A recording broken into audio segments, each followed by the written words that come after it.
Chapter 855. Qin Mansion in the provincial capital. Early in the morning, people from various big families came to visit Qin Mansion. Everyone in Qin Mansion was busy. Suddenly, an exclamation came from the crowded courtyard. Everyone stopped what they were doing and looked at the newcomer excitedly and nervously. Senior Qin Feng is back. Qin Feng left the Run Mansion and returned to Qin Mansion. He planned to leave the provincial capital and go to Hero City in Acropolis City. Before he left, he wanted to ask Qin Xiao about Su Ruoro. Xiao. No, big brother Qin Feng, you're finally here. I've been waiting for you in Qin Mansion for 3 days. Qin Feng had just entered the courtyard when the plump willow tree ran up to him with a smile. Then another mountain came. Lu Jie slapped the back of Lu Shu's head and shouted angrily. What's wrong with you, little brother? I haven't greeted big brother Qin Feng yet. How dare you beat me to it? Qin Feng took Lu Jie as his little brother, and Lu Jie bullied Lu Shu every day because of his seniority. Lu Shu was one of the 4 young masters of the provincial capital. Lu Jie used to avoid him, but now, he dared to slap Lu Shu in front of everyone. Ahem. Big brother Lu, I'm sorry. I was too excited to see big brother Qin Feng. Please come and greet him first. Lu Shu was full of anger, but he didn't dare to vent it in front of Qin Feng. Lu Jie glared at Lu Shu with satisfaction. Then he looked at Qin Feng and said, Wow, big brother, you've cheated me so hard. So Qin Feng is Xiao Feng, and Xiao Feng is Qin Feng. No wonder you two are equally handsome. Lu Jie didn't change at all. He was still a clown. He was so excited to see Qin Feng that his face turned red. Qin Feng greeted Lu Jie and Lu Shu. Then a large group of people surrounded them. Big brother Qiao, I didn't come to the family martial arts competition. Now, I'm here to congratulate you on becoming the young master of the Qin family. Zhang Yi said excitedly. Young hero Qin, I'm the master of the Luo family. You've taught Luo Bin and forgotten see a lesson. I hope young hero Qin will take care of me in the future. Yes, no discord, no concord. I am the grandpa of the Gao family. I have brought my 2 unfilial grandsons. Gao Tian Yao, Gao Fei Xiang. What are you waiting for? Quickly kowtow and apologize to young hero Qin Feng. There were too many people, and many of them were familiar faces to Qin Feng. Qin Feng did not put on airs and greeted everyone one by one. Qin Shitian and Qin Huang had already arrived. Both of them had been worried about Qin Fen for the past few days. When they saw Qin Fen return, both of them heaved a sigh of relief. It seemed like Qin Fen wasn't in a hurry to challenge the divine dragon. He should be preparing for the battle. Grandpa Dad. Qin Feng took the initiative to greet them. The 2 of them nodded at Qin Feng, and the 3 of them walked into the house. The guests that came to visit the Qin family were very perceptive, and no one went up to disturb Qin Feng. Feng, how are your preparations? How confident are you that you can defeat the divine dragon? The Qin emperor looked at Qin Fen with a worried expression after he came to the study room in the back room. It's hard to say, but I'll try my best. Qin Feng shook his head. Qin Shitian sighed. When he was at the pinnacle of martial arts, he couldn't even withstand 10 moves from the divine dragon. Qin Feng's current strength was inferior to Qin Shitian's. But Qin Huang and Qin Shitian both knew that Qin Feng would definitely participate in this battle, and no one could stop him. Grandpa Dad, I came back to ask Qin Xiao about something. Ever since Qin Feng learned of his grandfather's plan, his hatred for Qin Xiao, Qin Yi, and Qin Wudao had disappeared. As the eldest brother, Qin Feng felt that he owed his 3 cousins, especially the deceased Qin Yi. Qin Xiao, I don't think I've seen him these days. Qin Huang's expression changed slightly. Qin Shitian sighed and said, Qin Xiao left on the day of the clan martial meet, but I don't know where he went. Qin Feng's heart sank. He didn't expect Qin Xiao to leave the Qin manor. Now Qin Feng couldn't ask anything about Su Ruoro. Moreover, Qin Feng didn't want to be the young patriarch of the Qin family. He wanted to return the position of patriarch to Qin Xiao. But now, it seemed that Qin Xiao's hatred was so strong that he definitely wouldn't accept the position of patriarch. After a moment of silence, Qin Shitian suddenly said, Qin Feng, I know what you want to ask Qin Xiao. Come with me. Qin Shitian had already walked out of the study, and Qin Huang followed him. Qin Shitian came to a row of rooms in the backyard where the servants and nannies rested. He stopped in front of the westernmost door. Grandpa. Qin Feng, you want to ask Qin Xiao about Su Ruoro, right? Go into the room. You should be able to find the answer you want. Qin Shitian had been secretly observing Qin Feng. He had set up a trap for Qin Xiao, Qin Yi, and Qin Wudao to suppress Qin Feng. Of course, he also knew that Qin Xiao had secretly used Su Ruoro as a chess piece to plot against Qin Feng. Qin Feng was stunned for a moment, and he nervously walked into the room. The room was clean and tidy. There was a bed, a table, a woman with white hair, and a haggard face sat on the bed. Her eyes were empty, and she didn't even care that Qin Feng entered the room. Qin Shitian and Qin Huang didn't enter. Qin Feng hesitated for a moment, and he walked to the side of the bed. You are? Qin Feng asked. The white-haired woman finally regained her senses. She raised her head and looked at Qin Feng, but she didn't answer him. I'm Su Ruoro's friend. Qin Feng also couldn't figure out the woman's identity, so he divulged a bit of information. The woman suddenly became excited. She directly jumped off the bed and grabbed Qin Feng's arm. Why you know where Ruoro is? Where is she? Is she okay? Ruoro, where is Ruoro? Qin Feng was shocked by this woman's reaction. He examined the white-haired woman's face at a close distance. Unexpectedly, she somewhat resembled Su Ruoro. Qin Feng suddenly thought of a possibility, and his originally calm mood immediately stirred up a raging storm. You are Ruoro's grandmother? Why tell me first, is Ruoro doing well? Is she still here? The woman's voice was urgent. Ruoro is still here, and she's doing very well. Qin Feng knew that Su Ruoro was still in this world, but was she doing well? Qin Feng didn't know either. The woman finally calmed down a bit.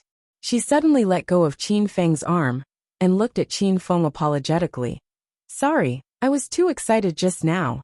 I'm not Ruoro's grandmother, I'm her mother. Qin Feng was shocked, and he sized up the woman in front of him again. She had white hair and a haggard face. Other than her eyes that were still a bit bright, she didn't look like Su Ruoro's mother's age. Heh, you don't have to be surprised. I'm Ruoro's mother. My name is Lu Yu, and I'm a disciple of the Star Luna sect. Lu Yu introduced herself, then looked at Qin Feng. Qin Feng said, I'm Qin Feng, the current young master of the Qin family. I was Ruoro's boyfriend previously.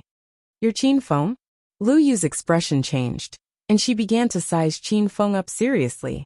After looking for a while, Lu Yu seemed to have thought of another question, and she hurriedly asked, You said you became the young master of the Qin family?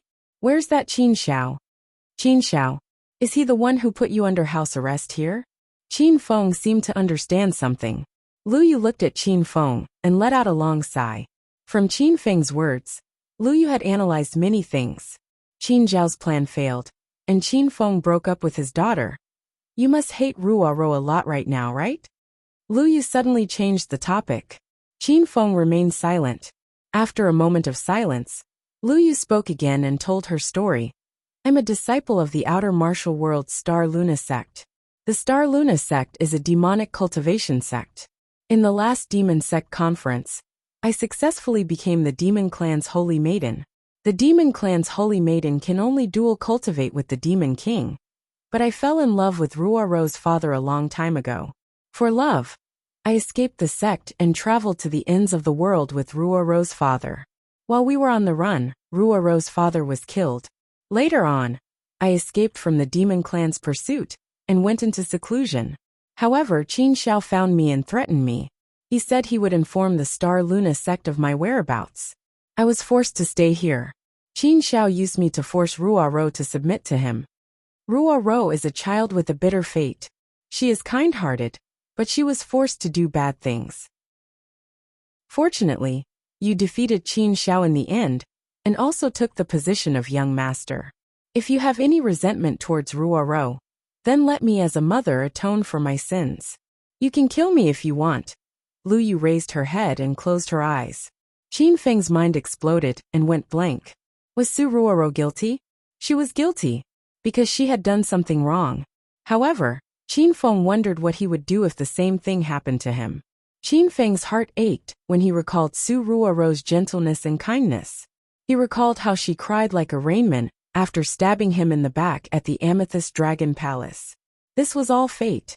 Since he couldn't change what had happened, why not give each other a chance?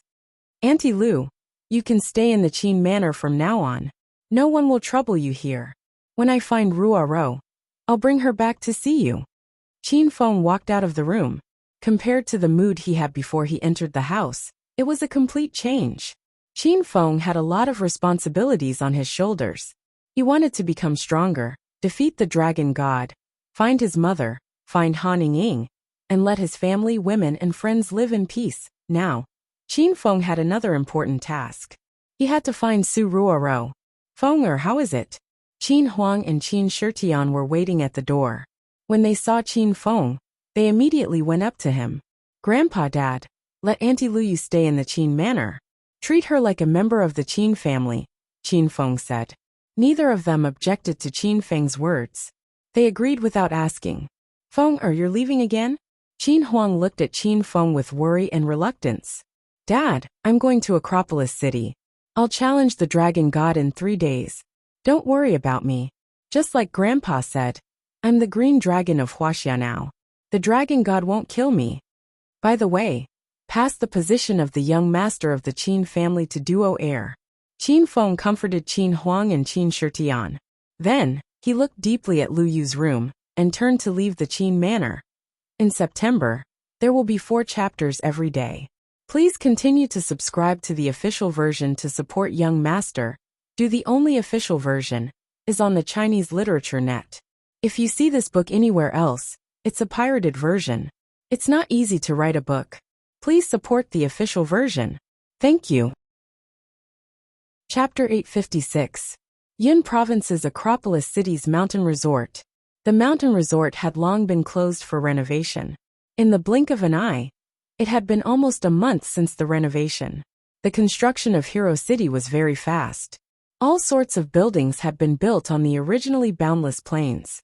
Schools, hospitals, banks, and other basic facilities had all been completed and were in the initial stages of testing. The population of Hero City had also skyrocketed. Initially, Qin Feng only brought his women and the members of the Feng group to Hero City. Now more and more members of Hong Kong's Hong Triad arrived. Many families from the 4 cities of Yun Province also came to seek cooperation. The people from the Herb Village had moved to Hero City. Zhao Dehai's company had been recruited. The headquarters of the royal group was built in Hero City. Bai Qing brought her parents and brother from Heping Town to Hero City. Liu Chun brought her parents from Qingshui Town to Hero City. The headquarters and factory of Su Qin Pharmaceuticals were built in Hero City. Hero City was changing every day. Qin Feng had not been back for a long time. When he stood at the entrance of Hero City and looked at the majestic gate and the 3 golden words, Hero City, on top of the gate, he felt like he was in another world. Ding! Congratulations, host Qin Feng, for completing the second side mission of the Martial Artist Alliance and becoming a disciple of the Martial Artist Alliance's Law Enforcement Hall. The system will reward host Qin Feng 10,000 Hedonist points and an alliance token. Host Qin Feng's total Hedonist points, 66,000. The system notification rang in Qin Feng's mind as soon as he stepped into Hero City. Qin Feng was slightly taken aback, but he quickly understood that Ren Xiaoyao was a trustworthy girl. She allowed him to join the Martial Artist Alliance's Law Enforcement Hall so quickly. Young Master Qin? Are you really back? It's really Young Master Qin. Everyone hurry up. Young Master Qin is in Hero City. Before Qin Feng could snap out of his daze, Long Hair and the members of the Feng group had already surrounded him. Long Hair was tall and burly, and his hoarse voice was so loud that Qin Feng's eardrums almost burst. Young Master Qin, you're so awesome. You played the roles of 3 people. I think Young Master Qin should be an actor. You'd definitely win an Academy Award. Long Hair flattered Qin Feng in every way possible. Qin Feng's 3 identities were exposed after the Qin family's martial arts gathering in the provincial capital. Of course, Long Hair knew about this. That's right. Young Master Qin was born with a handsome face. Even without makeup, he can beat all the popular fresh meats on the screen. Young Master Qin has too many women, so he has to get a few more identities to play with. We boorish people simply can't understand young Master Qin's romantic life. The Feng group's lackeys also started to curry favor with Qin Feng and praised him to the heavens. Alright, go do whatever you need to do. Keep long hair. Recently, Qin Feng had heard too many flattering words. He waved his hand, and the Feng group's lackeys hurriedly retreated. Young Master Qin, you haven't been back in a long time. Do you want this little one to take you around Hero City? Right now Hero City has changed a lot. Qin Feng kept long hair around, because he wanted to ask about the progress of Hero City. Now he followed long hair and wandered around Hero City. Hero City's changes were faster than Qin Feng expected. The large piece of land behind the mountain resort had just been bought, and many small buildings had been built there. Young Master Qin, that area is the school district planned by big sister-in-law Lin Bei. The elementary school, middle school, and high school are all together. The children from the medicine village have all entered school, and after some time, they're planning to build a university. The area to the west is Hero City's Fun City. It was planned and built by young Master Zhang Hui. Big sister-in-law Zhaoling Xian is busy with the daily construction of the bank and hospital. Big sister-in-law Lu Wenjing is responsible for planning Hero City's roads. And the two sisters-in-law of the Su family are building Su Qin's pharmaceuticals and the pharmaceutical factory. As they walked, Longhair introduced Hero City's plans and current situation to Qin Feng. Qin Feng was very satisfied with Hero City's development. After walking around, Qin Feng went to the beach and lay down. The women weren't in Hero City. They were probably busy with their own things. Qin Feng had returned to Hero City to complete the 2 side quests given by the founder of Hero City. After completing the quests, Qin Feng planned to go to the Divine Dragon Palace to challenge the Divine Dragon. Qin Feng felt a little lonely as he sat by the man-made beach and gazed at the vast ocean. Ever since he found out about his mother's past, Qin Feng's mind was filled with thoughts of challenging the dragon god as soon as possible and finding out his mother's whereabouts. A few days ago, in the Qin Manor, Qin Shitian had told Qin Feng that his mother had obtained a treasure, and then the news was leaked, and she was being hunted by martial artists. At that time, Qin Feng had guessed what that treasure was. It was very likely the Hedonist sovereign system. Qin Feng guessed that his mother had placed the system in his body before she left.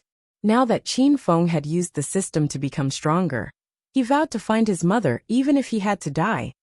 After staying by the beach for a long time, Zhaoling Xian and Lin Bei rushed back. The two women heard from Longhair that Qin Feng had returned to Hero City, so they put down everything they were doing and rushed back to see Qin Feng. Ling Xian Bei, slow down. What if you fall? Seeing the two women, Qin Feng chuckled as he walked up to them. The two women held onto Qin Feng's arms. The instant they lay in Qin Feng's embrace, they felt as if the entire world had calmed down. Qin Feng, you've already revealed your identity. Will something happen to you? Zhaoling Xian looked at Qin Feng worriedly. Lin Bei was also very worried, but she was as obedient as a cat. She didn't say anything, and just stared at Qin Feng with her large, watery eyes. Qin Feng patted the two women's heads and smiled. What could happen? Your man is now the Azure Dragon of China's 9 dragons. From now on, you two can enjoy life with me. Qin Feng had long since put away his bad mood, and he acted very casually in front of Lin Bei and Zhaoling Xian. Qin Feng didn't plan on telling these women about challenging the Divine Dragon, as that would only make them unable to eat or sleep in peace. Big brother Qin Feng, you're finally back. Lu Wenjing and her sister also rushed over. When Lu Xiaojia saw Qin Feng, she pouted and acted coquettishly. Her natural adorableness made Qin Feng want to laugh. Not long after, Su Qiuyu and Su Xiatian also arrived. Bai Qing and Li Yuchun were taking care of important matters at Royal Group. But when they heard Qin Feng was back, they immediately drove over. Hua Yin brought her younger brother and sister from the medicine village to welcome Qin Feng. Elder Hua, Hua Tua, and Su Haonan also rushed over. Everyone came because of Qin Feng. The beach was immediately filled with people, and the atmosphere became very lively. Qinfen, since you're back, why don't you stay for a few more days? Hero City is under construction, and you're needed to guard it. Hua Yin looked at Qinfen mischievously. Ever since she came to Hero City, she had been very happy. The other women also agreed with Hua Yin and asked Qinfeng to stay for a few more days. Qinfeng felt these women's sincere and deep feelings for him, and he felt an indescribable sweetness in his heart. I don't know how many days I can stay this time, but I'll do my best to spend more time with everyone. Let's go. Let's have a meal together. Qinfeng avoided the topic of staying for a few more days. He knew he couldn't stay for long, but he had to cherish the time he had in Hero City. Everyone followed Qinfeng into the hotel. The women, 3 old men, and a group of children from the medicine village immediately surrounded the large round table in the luxurious room. It was as if they were celebrating the new year. Soon, a sumptuous lunch was served. The children from the medicine village were so excited that they danced with joy when they smelled the delicious food. These children had lived a poor and quiet life in the medicine village. They had never eaten such delicious food, seen such tall buildings, and seen so many cars on the streets. Hua Yin and Elder Hua were very grateful to Qinfeng for changing the lives of these children. The meal was very lively. After the meal, the women rushed to clean the dishes like little wives. The scene was so beautiful that Qinfeng didn't dare to look at it. Before Qinfeng came to Hero City, he had asked Lu Jie and Zhang Yi to join the Hero Alliance. Currently, there were 11 members in the Hero Alliance. Other than Lu Bingbing, who was a Stage 5 Inner Qi disciple, and Li Xingtian, who was a Stage 2 Inner Qi disciple, the other 9 members had surpassed Stage 6 Inner Qi. Qinfeng came to Hero City to complete the mission of founder of Hero City. After the meal, he found Huang Jinghua. As long as he recruited Huang Jinghua into the Hero Alliance, he would have completed the mission of recruiting 10 Stage 6 Inner Qi disciples. Big Brother Qiao, you're really the King Kong. I don't even know what to call you now. Huang Jinghua was full of admiration when he saw Qinfeng. There were only 2 people he admired in his life. One was head leader Wu Chang, who dug holes in the ground every day, and the other was Big Brother Qiaofeng, who could hit on girls without blinking an eye. Brother Huang, are you willing to join my Hero Alliance? Qinfeng quickly added before Huang Jinghua could respond. It's not the Hero Alliance team that you play in the game. It's a sect that I've built. Huang Jinghua clearly misunderstood Qinfeng's words. He swallowed the words that were on the tip of his tongue and said, Ahem. Since it's a sect that Big Brother Qiao has built, I'd be more than happy to join. As soon as Huang Jinghua finished speaking, a dragon's roar resounded in Qinfeng's mind, followed by the system notification. Ding! Congratulations, host Qinfeng, for completing the second side mission of founder of Hero City and recruiting 10 Stage 6 Inner Qi disciples into the Hero Alliance. The system rewards host Qinfeng 20,000 Hedonist points and a trial version of the Thunder Sniper rifle produced by Star Technology. Ding! Congratulations, host Qinfeng, for completing the third side quest of founder of the mountain, establishing a Hero City, and choosing a location for the sect. The system rewards host Qinfeng 30,000 Hedonist points and a yin-yang formation manual. Host Qinfeng's total Hedonist points, 116,000. Qinfeng instantly received 50,000 Hedonist points and a trial version of the Thunder Sniper rifle produced by Star Technology.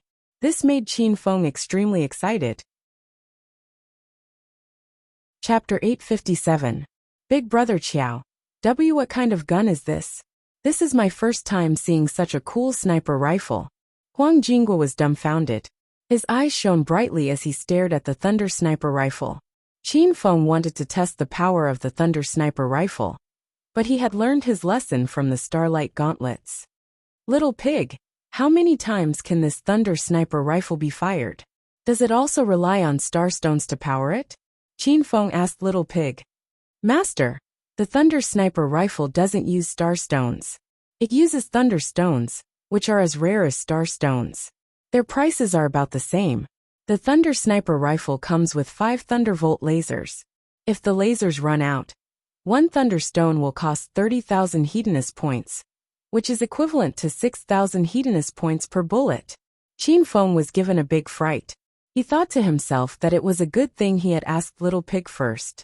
Otherwise, he would have lost another 6,000 hedonist points. Qin Feng had to admit that Star Technology's products were very powerful, but they were also ridiculously expensive. No wonder Little Pig said that Star Technology was a nouveau riche interface when he introduced it. Brother Qiao, why don't you shoot for me? Is this spear very powerful? Huang Jinghua stared at the Thunder Sniper rifle and couldn't take his eyes off it. He looked as if he wanted to snatch it from Qin Feng's hands and play with it. Qin Feng waved his hand and hurriedly put away the Thunder Sniper rifle. Shoot my ass, that's just a toy gun, all it shoots out is water. The light in Huang Jinggua's eyes suddenly disappeared. In the end, it was just a toy gun. By the way, Brother Qiao, Miss One has been clamoring to come and play with you. Maybe she'll come in a few days. Huang Jinghua wanted to inform Qin Feng in advance. There were too many women in Hero City, and Huang Jinghua was afraid that Miss One would be at a disadvantage if she came. When Qin Feng thought of Xiao Yao, who was a delinquent girl one moment and a virtuous lady the next, he couldn't help but laugh. I have something to do in a few days. If Xiao Wang comes, help me take care of her. Because of Qin Feng's arrival, Zhaoling Xian and the other women all stopped what they were doing and spent the entire afternoon playing with Qin Feng on the beach. Qin Feng maintained a relaxed expression, and it was impossible to tell that he was about to challenge the most powerful being in the mortal world, the dragon god. They played until night time. Qin Feng accompanied the beauties to a joyous dinner. After the banquet, Qin Feng finally had some time to himself. Master, what can I do for you? Qin Feng booked a room for himself and called Hua Tuo over. Now that there was no one else around, Hua Tuo still addressed Qin Feng as master out of habit. Hua Tuo, I'm at the early phase of stage 9 inner chi. What pill can you concoct to help me break through to the middle phase tonight? Qin Feng had completed his mission in Hero City, so he planned to challenge the Divine Dragon tomorrow. Before that, he needed to increase his cultivation base, so that his chances of winning would be higher. Hua Tuo stroked his white beard and said solemnly, Master, Stage 9 inner chi is full of mysteries. There's no pill that can absolutely help you break through to the next stage. I can concoct a grade 7 cloud immortal pill, but whether you can break through to the next stage depends on your luck. Alright. Thank you, Hua Tuo. Master, you're too serious. I'll go pick the medicinal ingredients now and start concocting the pill immediately. Hua Tuo returned with a basket of medicinal ingredients not long after he left. Elder Hua had moved the herb garden from the herb village to Hero City. There were countless precious medicinal ingredients in Hero City, so there was no shortage of medicinal ingredients for concocting pills. Hua Tuo wasted no time. He took out his cauldron and started concocting the pill. His aura changed as he concocted the pill. It was as deep and unfathomable as the vast ocean. As the medicinal ingredients entered the cauldron in an orderly manner, Hua Tuo released his demonic flames. Lightning flashed above his head, and from time to time, lightning would strike the cauldron, creating a loud explosion. Qin Feng sat quietly at the side. He enjoyed looking at Hua Tuo's face. Hua Tuo's concocting technique had reached the point of perfection, and his movements were methodical. Qin Feng had learned a lot from him. Time ticked by, and after an unknown period of time, a muffled sound came from the cauldron. Rumble! Qin Feng's eyes lit up. He knew it was the sound of the pill forming. Sure enough, a purple pill slowly rose from the cauldron, and the room was filled with a rich medicinal fragrance. Master, this is the grade 7 cloud immortal pill. Its main function is to purify your inner chi, so that you can break through to the next stage as soon as possible. Hua Tuo handed the cloud immortal pill to Qin Feng.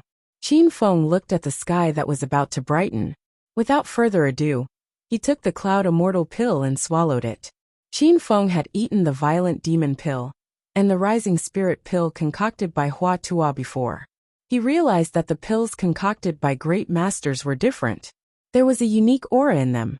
The pill melted as soon as it entered his mouth, and the medicinal fragrance filled the air. Not long after, Qin Feng felt the internal qi in his body rolling and surging. The aura in his dantian began to converge and merge, as if it was automatically suppressing itself. The original majestic internal qi was gradually compressed and refined into a purer aura.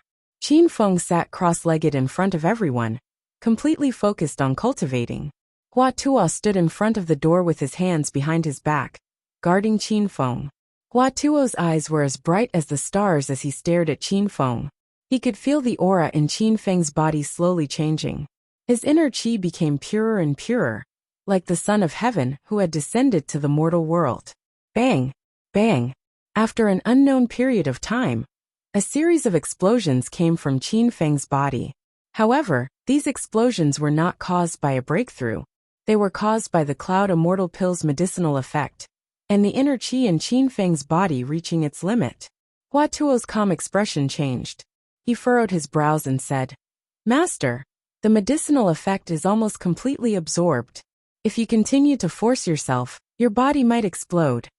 Qin Feng had long felt uncomfortable in his body. The concentrated and purified inner qi had returned to its original state, but Qin Feng was still forcing them to fuse and refine. Qin Feng felt that he was on the verge of a breakthrough, but there was no opportunity for him to do so. This had nothing to do with the degree of saturation of the inner qi in his body. It was because Qin Feng's comprehension had not reached the required level.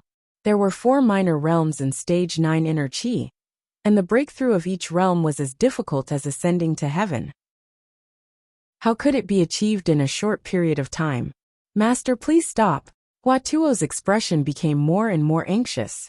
He had already come to Qin Feng's side, and if Qin Feng did not stop, Hua Tuo would use force. "Sigh. I'm still not experienced enough to comprehend the meaning of the intermediate stage of stage 9 inner qi." The aura around Qin Feng's body suddenly dissipated. He sighed and stood up. Hua Tuo did not say anything else. He could read Qin Feng's mind and knew that Qin Feng was in a hurry to break through to the intermediate stage of stage 9 inner qi, because he wanted to challenge the divine dragon. However, to cultivate one's heart, one must first cultivate one's heart. Qin Feng stood in front of the window and gazed at the sky in the distance. Qin Feng gazed at the east side of Jindu City. Even though he failed to break through, he couldn't wait any longer. He had to challenge the divine dragon today. Qin Feng's arrival was abrupt, and his departure was even more abrupt. Hua Tuo was the only one who watched Qin Feng leave Hero City. Qin Feng did not bid farewell to the women, because he did not want them to worry about him. The sky was already bright when he arrived at Jindu City. Qin Feng stood at the foot of Mount Divine Dragon, at the easternmost part of Jindu City, and looked up at the towering mountain. The mountain peak was shrouded in clouds and mist, and it felt like a fairyland. There were no specially built mountain paths, so one had to find their own way up the mountain. "Who are you?" Qin Feng moved as light as a swallow, and arrived at the peak of Mount Divine Dragon in no time. There were 2 guards standing at the entrance of the mountain. Qin Feng glanced at them, and realized that they were stage 8 inner qi experts. "I'm Qin Feng, the Azure Dragon of China. I'm here to challenge the divine dragon," Qin Feng said. The guards looked at each other and nodded. One of them said, "Follow me." Qin Feng followed behind the guards, and entered the depths of Mount Divine Dragon. He was stunned when he arrived at the entrance of the temple. "Qin Xiao, why are you here?" "Humph, my brother is not afraid of death. How dare you challenge the master of the divine dragon? You're overestimating yourself." Qin Xiao was standing at the entrance of the divine dragon temple. He heard from the divine dragon that Qin Feng would come to Jindu City a few days ago, but he did not expect Qin Feng to really come. Qin Feng did not expect Qin Xiao to be the disciple of the divine dragon. Judging from Qin Zhao's mocking tone, Qin Zhao's hatred for him ran deep. Chapter 858. Ma Chui had been staying at the poison sex base for the past few days. Initially, she was brought here by her father to seek medical help. In the end, Ma Chui lived a better life in the poison sect than in the Ma family in Acropolis City. The multiform Poison King arranged 4 maids for Ma Chui to take care of her daily needs. The people in the poison sect were very respectful to Ma Chui. Her words were like an imperial edict. If there were no poisonous creatures crawling all over the mountain, and no strong herbal smell wafting in the courtyard, Ma Chui's life in the poison sect would be as free and unrestrained as an immortal. Master, you were looking for me? Ma Chui ran to the multiform Poison King's room excitedly. The multiform Poison King looked at Ma Chui in disbelief. Ma Chui had only been in the poison sect for 10 days, but she had undergone an earth-shattering transformation. That fat and muscular woman had turned into a delicate and beautiful woman. Chui Air, you really change every day. Master almost couldn't recognize you. Hee. This is all thanks to Master's patient guidance. You taught me how to control and use the poisonous gas in my body. Ma Chui was very happy. Ever since her body became thinner, Ma Chui often looked at herself in the mirror for the whole afternoon. Every time she looked at her tall, slender figure and handsome face in the mirror, Ma Chui would think of Qin Feng. Ma Chui couldn't wait to fly to Qin Feng's side and let him see the changes in her body. The multiform Poison King's eyes shone with kindness. Ma Chui had the body of 1,000 poison, a sacred body of the poison sect. She was born with a sense of closeness to the people in the poison sect. Although the multiform Poison King was cruel and merciless to outsiders, he loved Ma Chui as if she was his own grandfather. It just so happened that the multiform Poison King had no children, so he spoiled Ma Chui even more. Chui Air, you have basically controlled the poisonous gas in your body. As long as you practice diligently according to the method I taught you, your realm will continue to increase, and your strength will also increase. The multiform Poison King said some words of concern, and then went into the main topic. Oh right, I called you here because I need you to help me with something. Master, please instruct me. Chui will definitely do my best. Ma Chui was a person who knew how to repay kindness. She didn't even ask about the specifics before she agreed. The multiform Poison King nodded his head in relief and continued. Our poison sect has been established for hundreds of years, and we have a great reputation in the martial arts world. Normal sects and factions don't dare to provoke us, but whoever provokes the poison sect will not have a good ending. However, not too long ago, there was a brat who was blind enough to offend our poison sect. Your old Uncle Ian was poisoned by that brat's king of poison, and he's half dead now. The reason why I called you here is because I hope that you can get close to that brat and poison him, to get rid of this evil fellow. Master, what's that person's name? I'm going to settle the score with him. Ma Chui had already regarded herself as a member of the poison sect. She was very unhappy when she found out that someone was targeting the poison sect. Some time ago, there was a rumor in the martial arts world that the brat was dead, so the poison sect didn't look for trouble with him. However, a few days ago, the martial arts world was in an uproar because of that brat. It turns out that he's not dead. He just changed his identity a few times. Now, not only did he take over the position of the young master of the Qin family in the provincial capital, but he also became one of the 9 dragons of China, the Azure Dragon. His name is Qin Feng. He used to be a hedonistic young master in Acropolis City. Later, he faked his death and changed his identity to Qiao Feng. Now that Qiao Feng has become the Azure Dragon of China, he must have broken through the peak of stage 9 inner Qi. It's hard for me to deal with this kind of expert. That's why I thought of asking you to poison him, because Qin Feng is naturally lustful. Now that you've become so beautiful, you'll definitely be able to seduce him. Sigh. Chui. I have no choice but to do this. Think about it first. If you don't want to go, I won't force you. The multiform Poison King had a helpless expression on his face. He never expected that he, the dignified master of the poison sect, and the #1 poison expert in the martial arts world, would be reduced to a state where he was at a loss for what to do with a 20-year-old brat. Ma Chui was dumbfounded. When she heard Qiao Feng's name, she felt as if she was struck by lightning. Was the Qiao Feng mentioned by her master the same Qiao Feng who kissed her? Chui, are you okay? Sigh. Forget it, I'll think of a way. Just pretend I didn't say anything. The multiform Poison King thought that Ma Chui was scared silly by Qin Feng's title as the Azure Dragon of China. He immediately felt sorry for Ma Chui. Just as he was about to cancel his plan to ask Ma Chui to deal with Qin Feng, Ma Chui came back to her senses. Ah, Master, I'm willing to accept this mission. Can I see Qiaofeng's photo first? After the multiform Poison King found out about Qin Feng's 3 identities, he specifically asked someone to get a photo of Qiaofeng and Green Wolf. After rummaging through his phone, the multiform Poison King found Qiaofeng's photo. Ma Chui held the phone and looked at the extremely ordinary, yet incomparably familiar face in the photo. Her heart skipped a beat. It was also at this moment that Ma Chui realized that Qiaofeng was Qin Feng. No wonder Zhao Lingxian and Qiaofeng appeared as a couple at the birthday party. It wasn't that Zhao Lingxian betrayed Qin Feng and had an affair with another man. They were the same person. Qin Feng is strong and resourceful. Let's forget about this. I'll find someone else to deal with him. The more the multiform Poison King thought about it, the more uneasy he became. He was worried about letting Ma Chui go. No, I have to go. Master, don't say anything else. I'll go find Qin Feng now. After Ma Chui found out the truth, she was extremely anxious. She ran out of the multiform Poison King's room to find Qin Feng. On top of the Divine Dragon Mountain, Qin Xiao looked at the guard and said, "You can leave. I'll take this brat to see Master."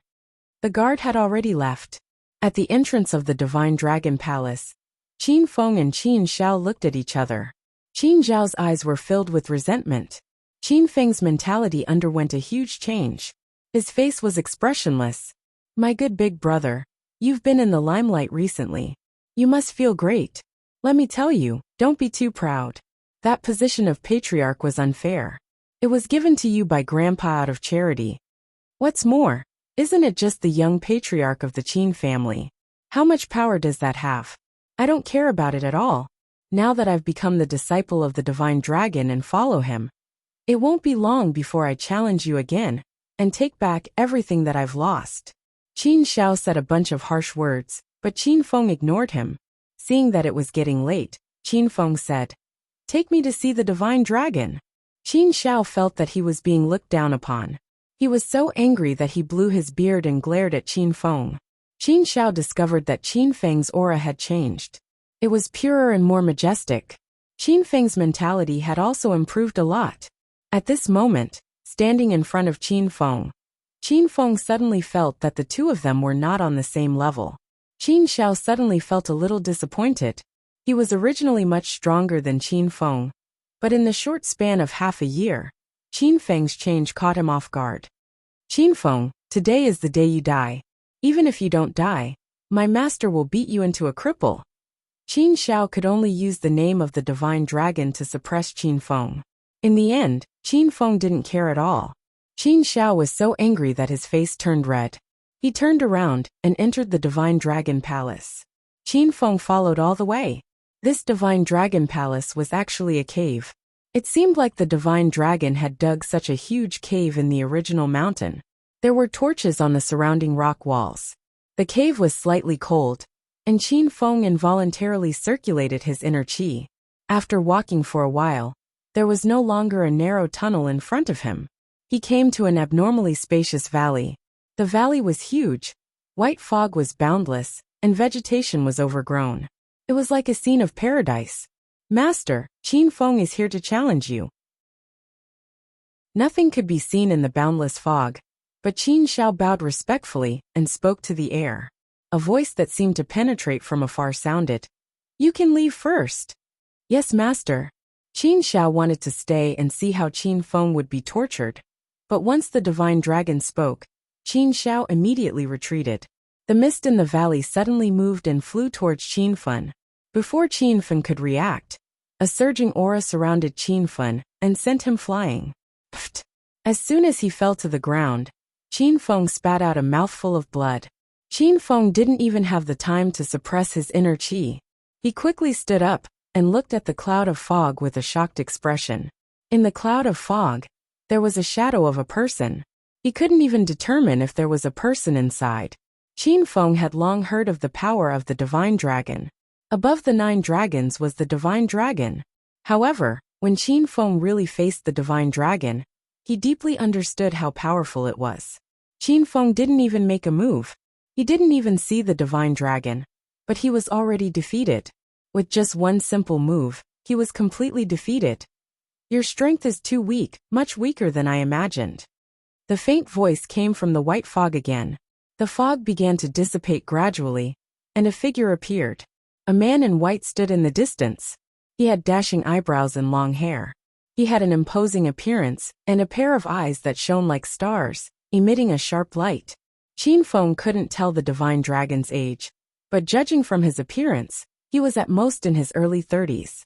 Qin Feng always thought he was the youngest expert in China to step into stage 9 inner qi, but after seeing the divine dragon, he suddenly had doubts.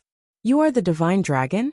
Qin Feng suppressed his surging qi and blood, and looked at the divine dragon with determination. I am the divine dragon. 20 years ago, when the martial arts world was in chaos, you represented the dragon sect to suppress the conflict. My mother, Qingying, went missing. Do you know where she is? Qin Feng suddenly became excited after he confirmed the divine dragon's identity. I know. You know? Where? Where is my mother? Qin Feng couldn't care less about his injured body, and ran towards the divine dragon.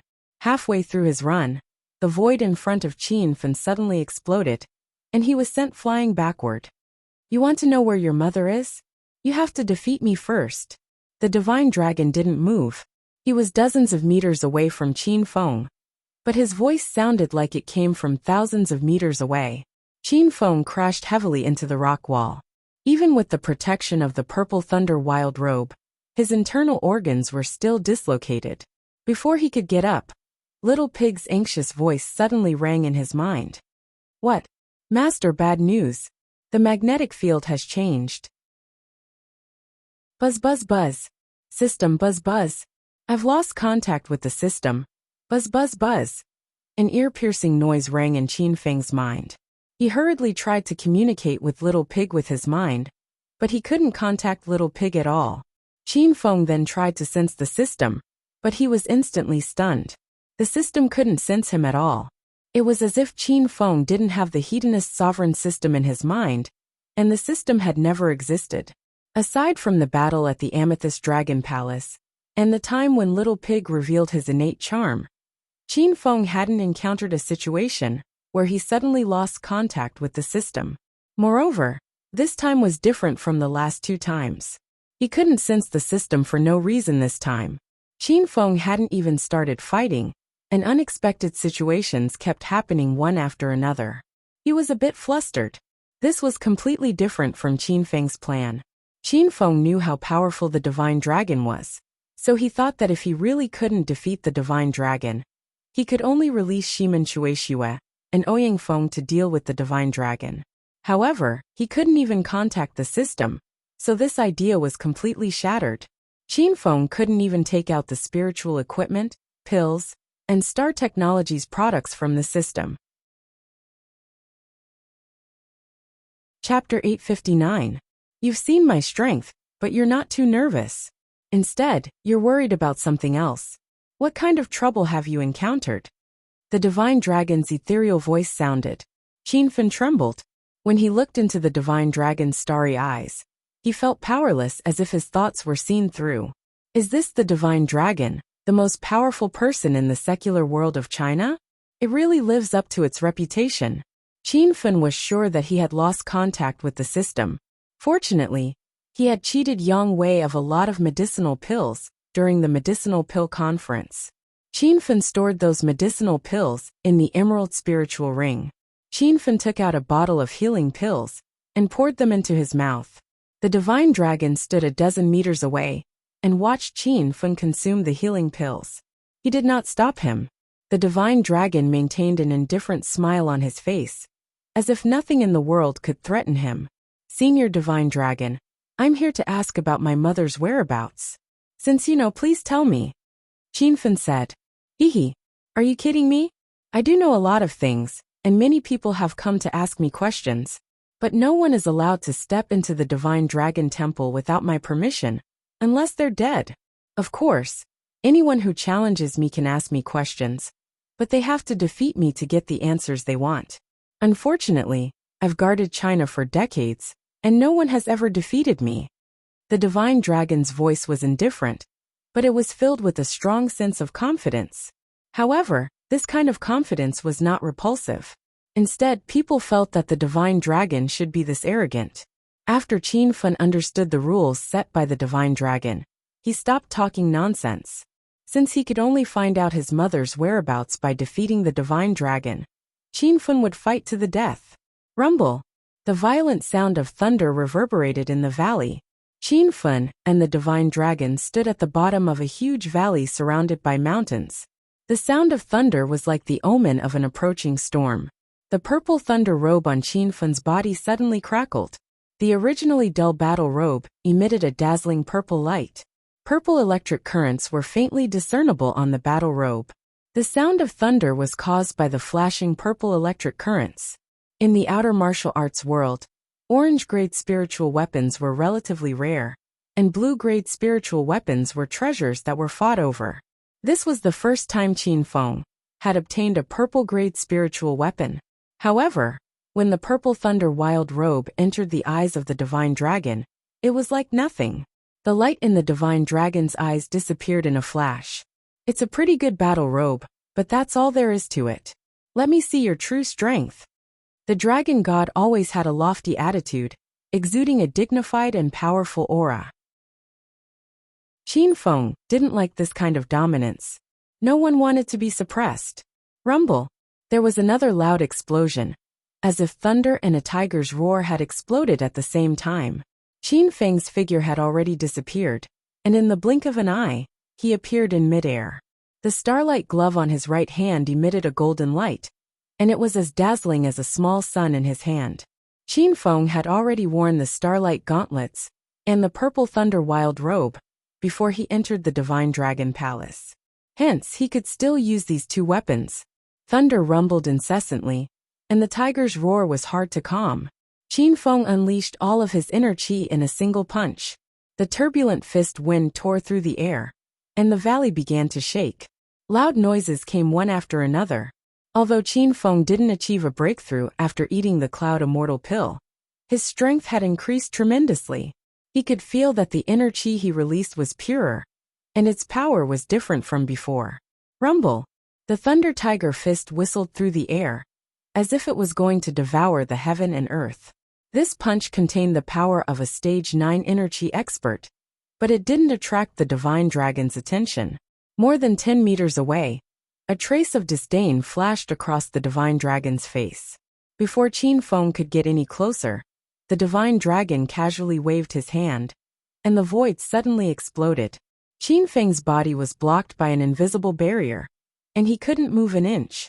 By the time Qin Feng wanted to retreat, it was too late. A loud explosion erupted from his body, and Qin Feng was sent flying once again. Pfft!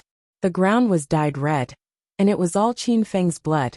Qin Feng quickly took out a bottle of inner elemental pills, and poured all the pills into his mouth. The exchange just now happened in the blink of an eye, but Qin Feng was sure of one thing. The divine dragon had indeed broken through to the true energy stage, and he could already control his qi to injure others. This was something that an inner energy stage martial artist couldn't do. You disappoint me. I'm starting to wonder if the dragon sect has fallen to such a state. Even a rookie like you can be conferred the title of 9 dragons? Or the green dragon of Wuxia? The divine dragon's eyes were full of disdain, and he was completely disappointed in Qin Feng's strength. Qin Feng suppressed his anger, but he had no chance to explode in front of a true energy stage powerhouse. However, Qin Feng wouldn't give up. He forced himself to stand up. The huge disparity in strength was something Qin Feng couldn't change, but the desire to defeat the divine dragon in his heart was the motivation for Qin Feng to persevere. Many people wanted to challenge the divine dragon, and they dreamed of defeating him. That way, they could use the divine dragon's fame to ascend to the peak and become the strongest king in the secular world of Wuxia. But Qin Feng was different. He wanted to defeat the divine dragon, just to get information about his mother. You can talk big after you defeat me. Qin Feng roared and leaped into the air again. A long tendon appeared in his hand. This was the tendon that Qin Feng collected after hunting the unicorn rhinoceros in Devil Beast Mountain. Crackle! Qin Feng didn't have the spirit snake whip, so he used the rhinoceros tendon instead. The phantom whip technique activated by the stage 9 inner chi was even more powerful and mysterious. In the blink of an eye, a gust of wind blew in the air.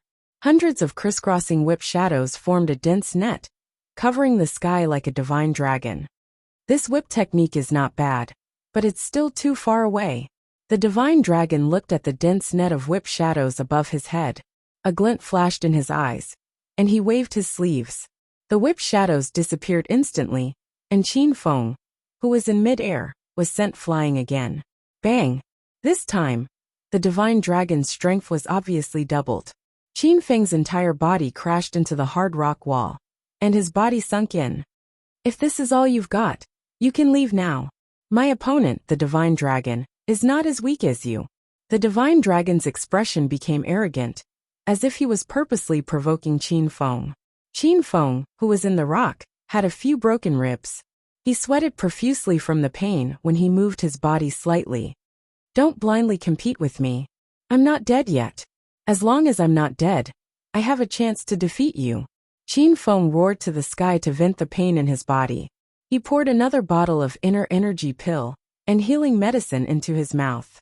Then he exerted all his strength and jumped out of the rock wall. Whoosh! A ray of white light appeared in the air. Whoosh! Whoosh! Whoosh! Whoosh! Whoosh! The white light instantly increased, and it was as dense as a rainstorm. Qin Feng's body, due to his severe injuries, his jumping height was shorter than before. Soon he landed on the ground. As soon as his feet touched the ground, Qin Feng leaped again and was on top of the divine dragon's head. He attacked wildly with both hands, and the intense flames fell like a meteor shower. Rumble! The wind howled and the sound of the burning flames mixed together, and it sent chills down one's spine. The divine dragon narrowed his eyes and looked at the destructive flames that covered the sky and earth. A smile flashed in his eyes. These flames are vigorous, and there's no demonic chi in them. It seems like they're at the level of the 10,000 beast true fire. As he spoke, the divine dragon raised his right hand, as if he was holding up the entire sky. The destructive flames and wind blades had already landed on the divine dragon's head, but they were blocked by an invisible air barrier. The wind blades disappeared after they landed, like pebbles sinking into the sea. The destructive flames were still burning fiercely in the air. The divine dragon raised it in the air and condensed it into a blazing small sun. I'll return it to you. Rumble! The divine dragon slapped his palm, and the condensed fireball suddenly shot out and smashed toward Qin Feng. It was too fast. In the blink of an eye, Qin Feng was hit and sent flying again. Crack! This time, apart from the violent explosion, there were also some faint cracking sounds. Around Qin Feng, layers of shattered ice fell to the ground and were being rapidly melted by the destructive flames. Fire and ice. You've created quite a few childish tricks, but in the face of absolute power, they're all useless. Most people would be shocked to death when they saw Qin Feng's destructive flames and extreme ice appear at the same time. But in the eyes of the divine dragon, these were child's tricks. Qin Feng had seen the divine dragon for a while and had used all his skills, but he had not even gotten close to the divine dragon's body. The power of the divine dragon was far beyond Qin Feng's expectations. Boom! Qin Feng's thoughts moved slightly, and the destructive flames disappeared. The extreme ice on his body also quickly receded. Qin Feng had broken his right leg in the fall. Now he supported himself against the rock wall and slowly stood up. The purple thunder robe was stained with blood, and the ground was stained with blood. There was no hope of winning this battle, but Qin Feng did not give up.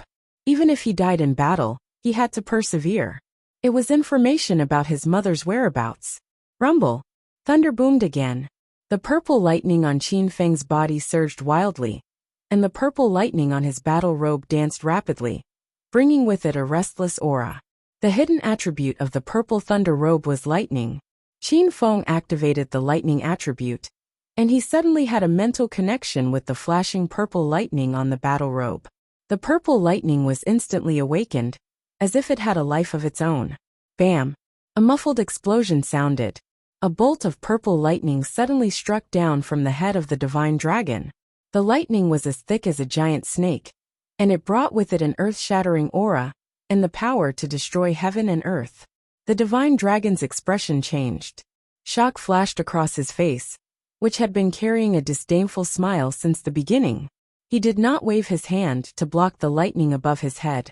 Instead, he leaped lightly and appeared at the foot of the mountain peak dozens of meters away. Bam! Just as the divine dragon landed, another ring-shaped purple lightning struck down. The lightning struck empty air again, splitting the steep mountain peak into two. Thank you, young Master Du, for your support. I have to say, you have good taste. Chapter 860. Smack. Just as Mystical Dragon's feet touched the ground, lightning struck again. Qin Fen didn't give Mystical Dragon a chance to catch his breath. The purple lightning released by the purple thunder wild robe was so powerful that even Qin Fen was shaken. The place where the lightning landed instantly blasted a deep pit. Gravel flew everywhere, as if it had been hit by a bomb. Brat, you're courting death. When Mystical Dragon landed again, his ethereal voice sounded. His usually calm and playful voice had an additional hint of anger. Smack, smack, smack. Qin Fen ignored Mystical Dragon's threat. His reply to Mystical Dragon was 3 bolts of purple lightning. Rumble! 3 ring-shaped lightning bolts struck the valley, causing the ground to shake violently. In the middle of the valley, a huge pit appeared. The surrounding ground also cracked and spread, causing a large amount of dust to rise. Qin Fen's vision was obscured by the dust. He realized that Mystical Dragon had suddenly disappeared. However, in the next second, a strong gust of wind came from behind Qin Fen, and a surging aura of death surged. Smack! Rumble!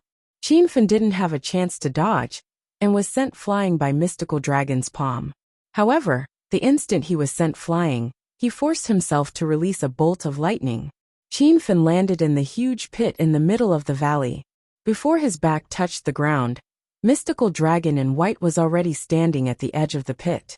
At this moment, Mystical Dragon's clothes were tattered, and his long hair was scattered. He looked somewhat disheveled. Qin Fen's last bolt of lightning had clearly struck Mystical Dragon, but he wasn't injured. Such a powerful ring-shaped lightning bolt couldn't do anything to Mystical Dragon. This made Qin Fen feel a tinge of despair.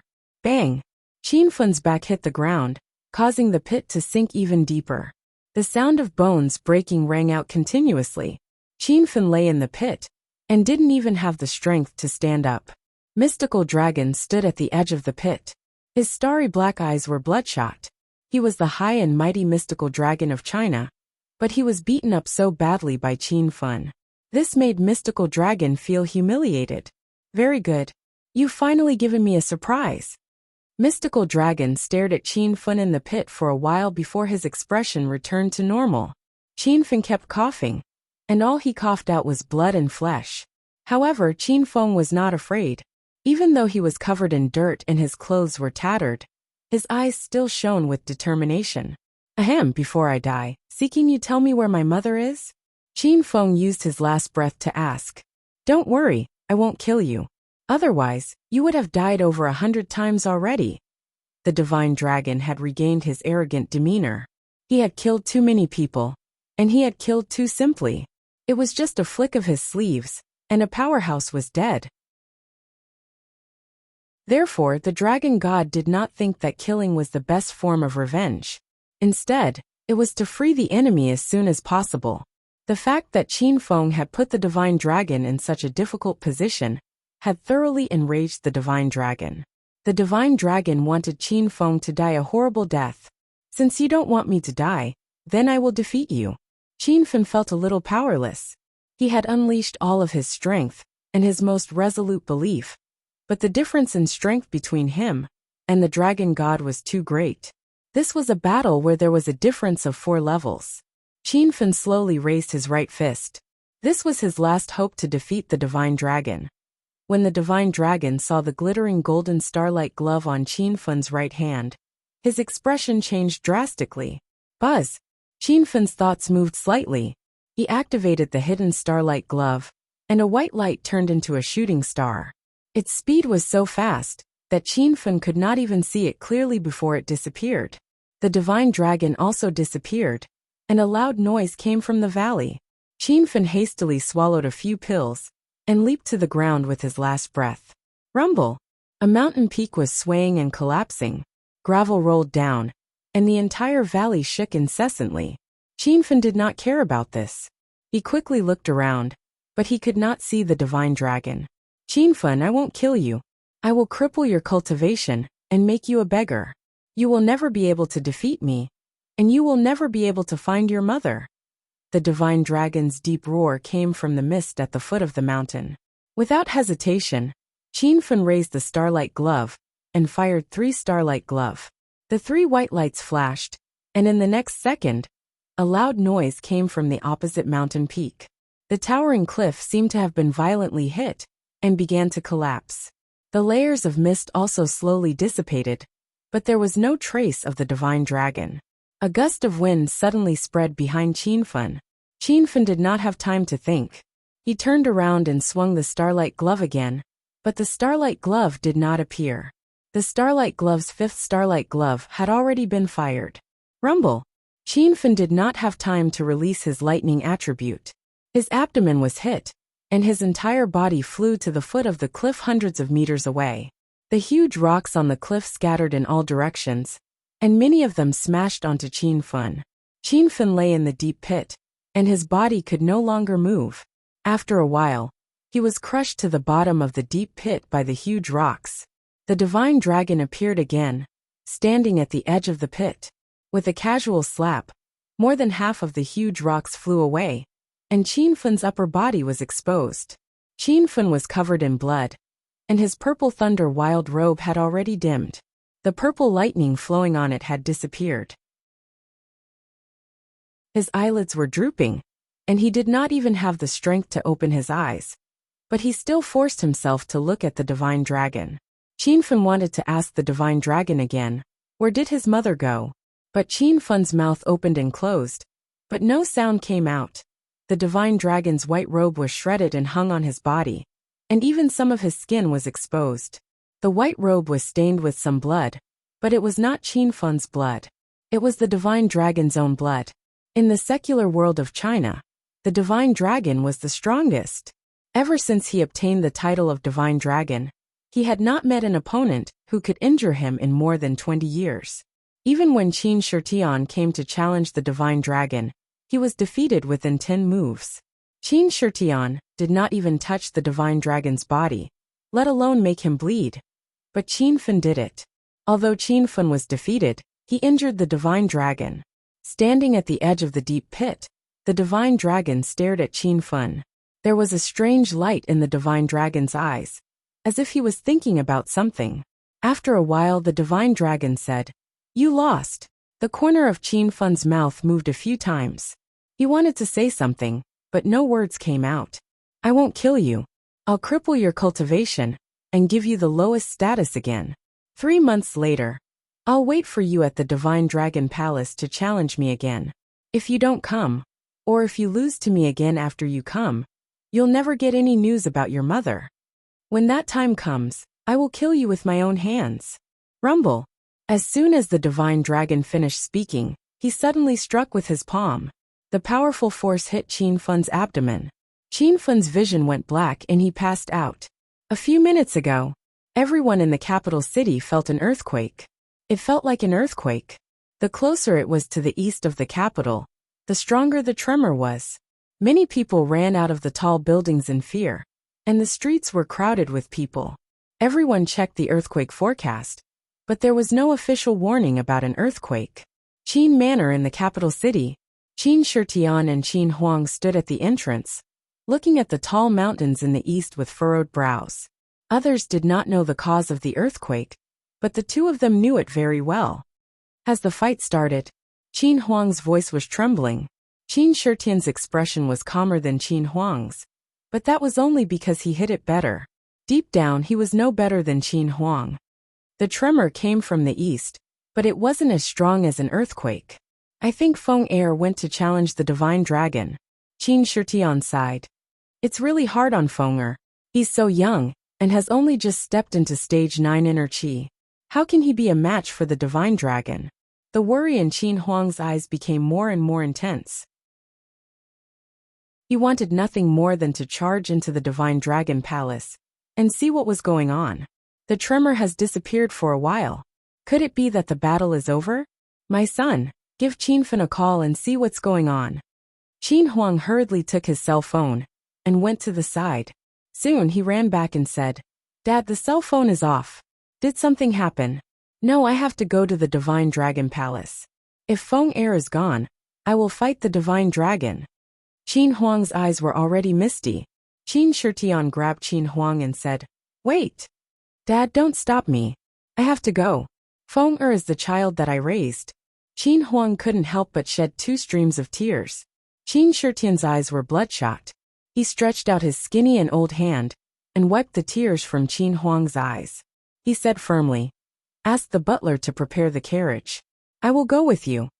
In the Divine Dragon Palace, the battle had already died down. If it weren't for the huge pits and broken rocks in the valley, it would be as if nothing had happened. Master, is the fight over? Qin Xiao walked into the valley and quickly scanned the surroundings. However, he couldn't find Qin Fen's corpse. Find someone to clean up this place. The Divine Dragon didn't mention the battle. He stood at the foot of a mountain with his hands behind his back. Qin Xiao hesitated for a while, but he didn't retreat. He asked with a trembling voice, Master, where is Qin Fen? Is he dead? The Divine Dragon's gaze fell on Qin Xiao. His fierce expression scared Qin Xiao so much that he knelt on the ground. Your disciple knows his mistake. Your disciple will go and find someone to clean up the place. Before Qin Xiao could retreat, the Divine Dragon's calm voice sounded. Qin Fen came to battle today. Don't spread this news. Just pretend he never came. Qin Zhao's body trembled. He didn't understand the Divine Dragon's meaning. Every time someone came to battle, the battle would be announced to the public after the battle. Why was it kept a secret this time? Are you doubting my words?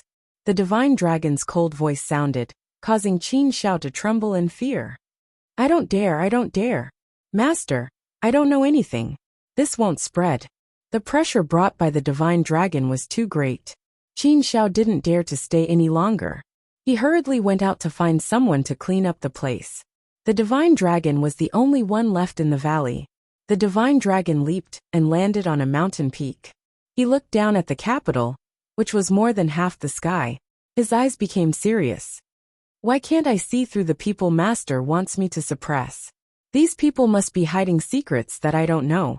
They grow too fast and have too many treasures. What are they hiding? Chapter 861. Zhongchuan City, a transportation hub city near the border of Hong Kong. Zhongchuan City had only been established for a few years, but the development of this city was extremely fast. Because Hong Kong was just across the sea, and it was located at a transportation hub, there were countless Hong Kong businessmen and tycoons investing in Zhongchuan City. This led to the rise of Zhongchuan City. The sun started to set, and the sea was bathed in a layer of afterglow. It was a mesmerizing sight. Yuan Xiaoshuo, it was rush hour, and 2 rows of beggars sat on both sides of the subway station's underground tunnel. These beggars were all dressed in rags, and their hair was unkempt. In front of them was a metal bowl with some spare change. However, among the beggars, there was a man and a woman who looked out of place. The man's clothes were also tattered, and he was covered in blood and injuries, as if he had just been brutally beaten up. The woman, on the other hand, was very plump, but she was fair and clean. She was dressed like a noble, and she did not look like a beggar at all. The strange couple leaned against the corner of the wall, and there was also a metal bowl in front of them. However, there was not a single cent in the metal bowl. This was because the commuters who saw the man covered in blood were so scared that they took a detour.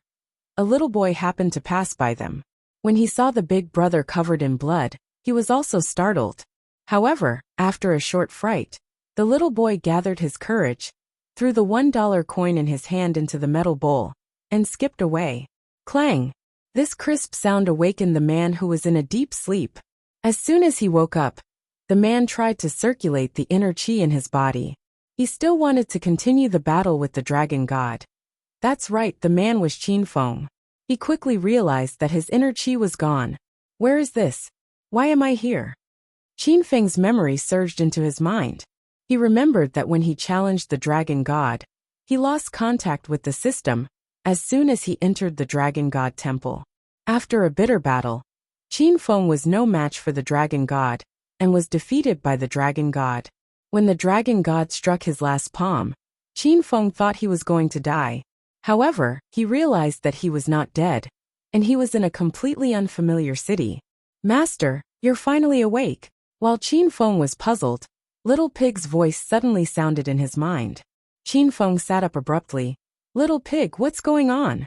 Why did I suddenly lose contact with the system?" "Master, I'm not too sure either. There's a mystery in the Divine Dragon Palace. The magnetic field inside is different from the outside, affecting the normal operation of the system." Qin Feng had a bad premonition. How could there be a magnetic field that interferes with the system in the Divine Dragon Shrine? Is this a coincidence? Or did the dragon god deliberately change the magnetic field there? If it was not a coincidence, how could the dragon god create a magnetic field that could interfere with the system? Could it be that he knew about the existence of the system? The dragon god himself was powerful enough, and he might even know about the existence of the system. This kind of dangerous person made Qin Feng feel slightly uneasy. The system was Qin Feng's greatest secret, and he couldn't reveal it. "Master, don't worry about those problems for now. Look at your current situation." Little Pig looked helpless. Qin Feng hurriedly checked his body and quickly discovered that his inner qi was gone. He had completely become an ordinary person. "Little Pig, what's going on?" "Master, the divine dragon has crippled your cultivation. You have to cultivate back as soon as possible." "How could this be? Doesn't that mean I'm an ordinary person now? My early stage 9 inner qi is gone?" Qin Feng was dumbfounded. This happened too suddenly and caught Qin Feng off guard. "Master, don't worry too much. You've already stepped into the early stage of stage 9 inner qi. Even if you've been crippled, your cultivation speed will be 10 times faster than an ordinary person. With the help of the system, it won't be long before you return to your peak state." This time, it was Shimen Shui Shui who spoke. Ouyang Feng also spoke. "The dragon god, that ant. How dare he cripple my master's cultivation?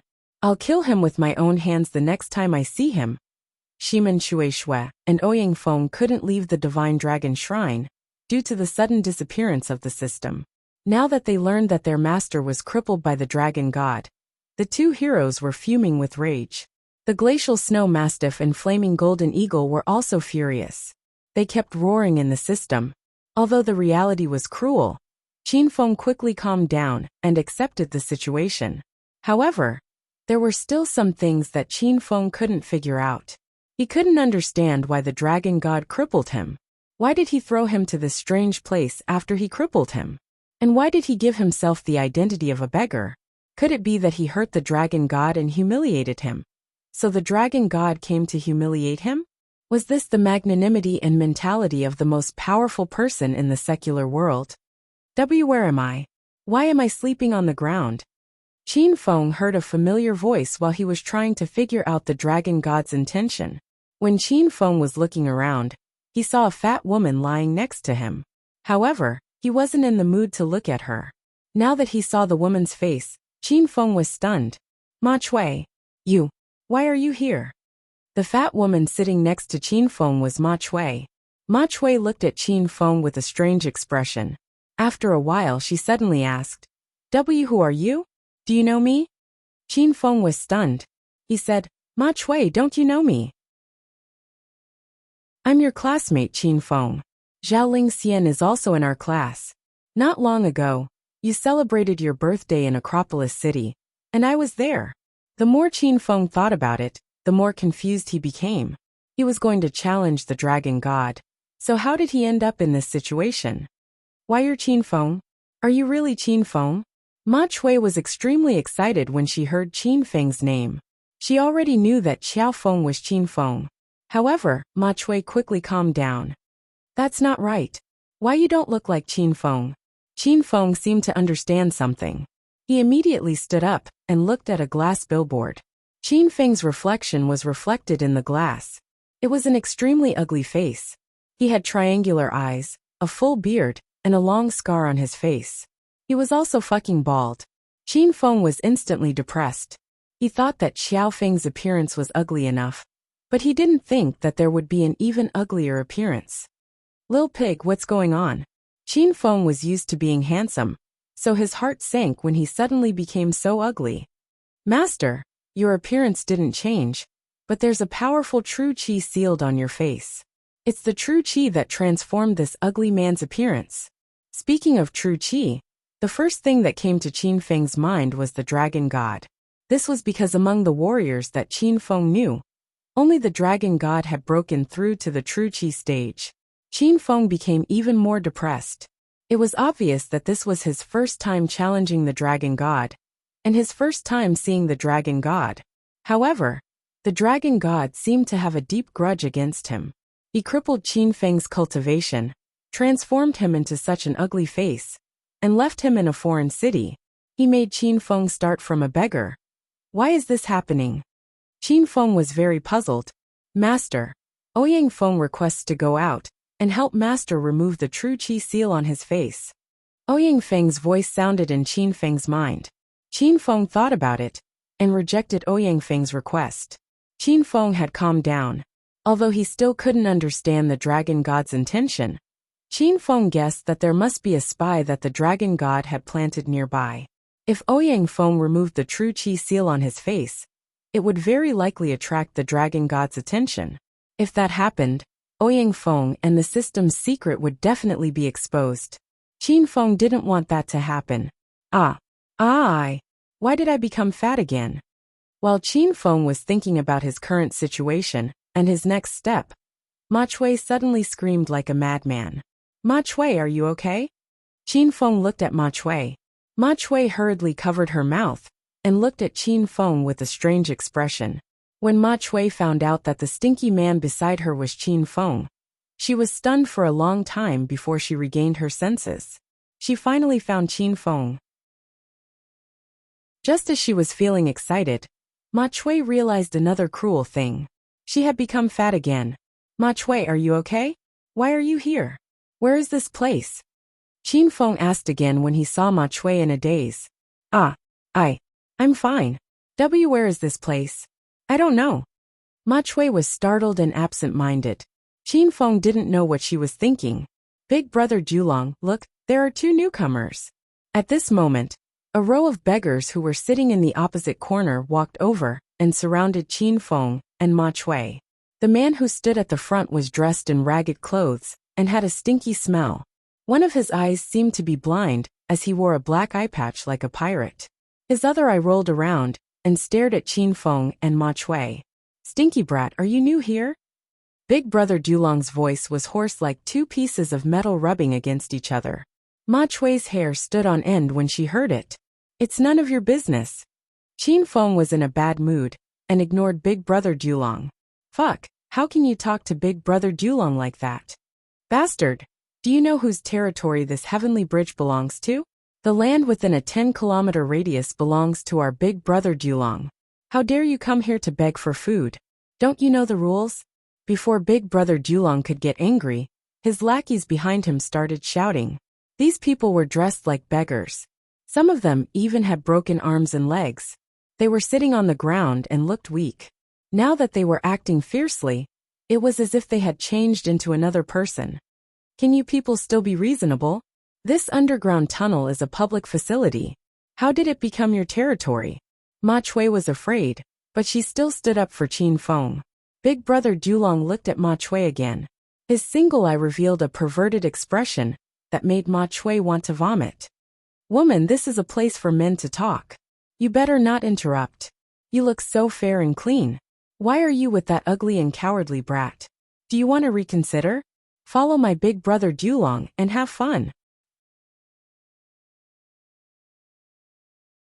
Chapter 862. You. Shut up. Don't talk nonsense. Big brother Dulong teased Ma Chui in front of everyone. Ma Chui was so angry that her body trembled. She loved to surf the internet. Ma Chui had stayed in the poison sect for a period of time and learned how to control poison from the Poison King.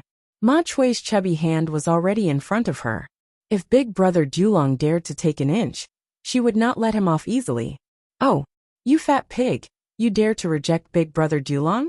Why don't you take a look at your fat pig face? It's your fortune that Big Brother Dulong took a fancy to you. Big Brother Dulong, although this girl is fair and clean, she's too fat. Do you want to reconsider? Look at how capable she is. The lackeys didn't stop talking. They were not interested in Ma Chui because she was too fat. She didn't even have the most basic sense of beauty.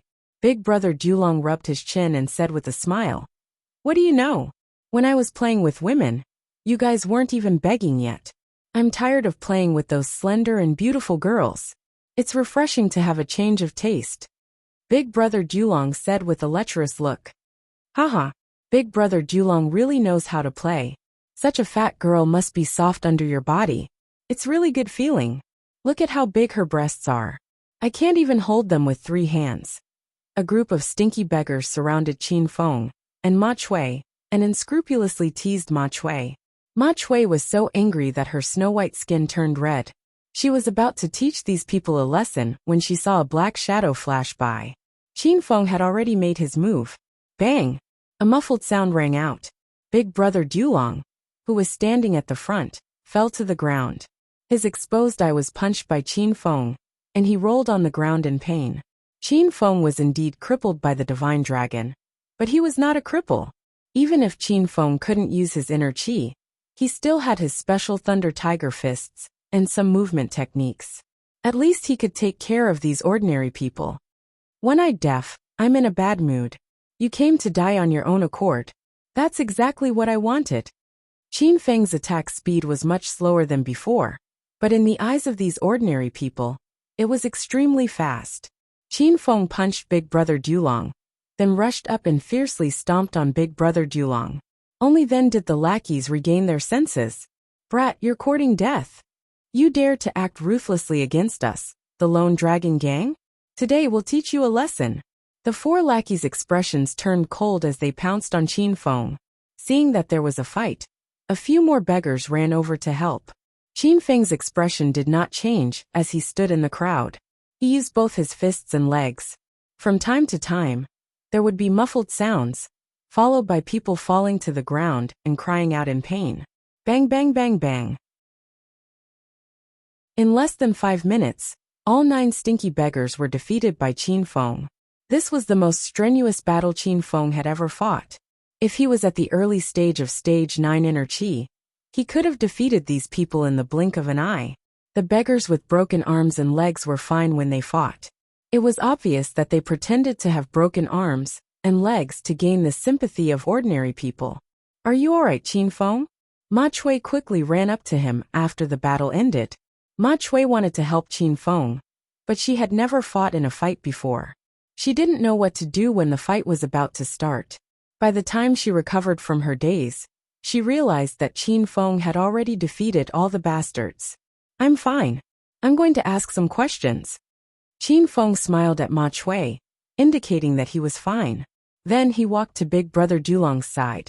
Big Brother Dulong was still clutching his bruised eye and screaming. When he saw Qin Feng walking toward him, he immediately shrunk his body and stopped screaming. Don't come near me. What are you doing? Qin Feng ignored Big Brother Dulong's screams.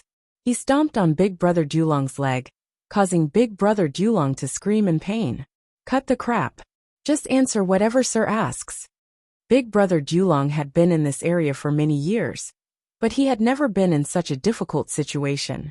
He wanted to kill Qin Feng, but Qin Feng was too powerful. Big Brother Dulong could only swallow his anger and think of a way to teach Qin Feng a lesson. Big Brother, just ask me anything. I'll tell you everything I know. Big Brother Dulong's tone softened. He was trying to please Qin Feng. What is this place? Qin Feng asked. Big Brother Dulong's expression changed. He thought that there was something wrong with his ears. While he was distracted, Qin Feng kicked him again.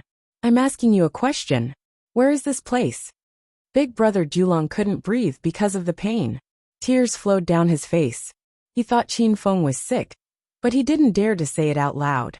Big Brother, this is Zhongchuan City. Tell me the details.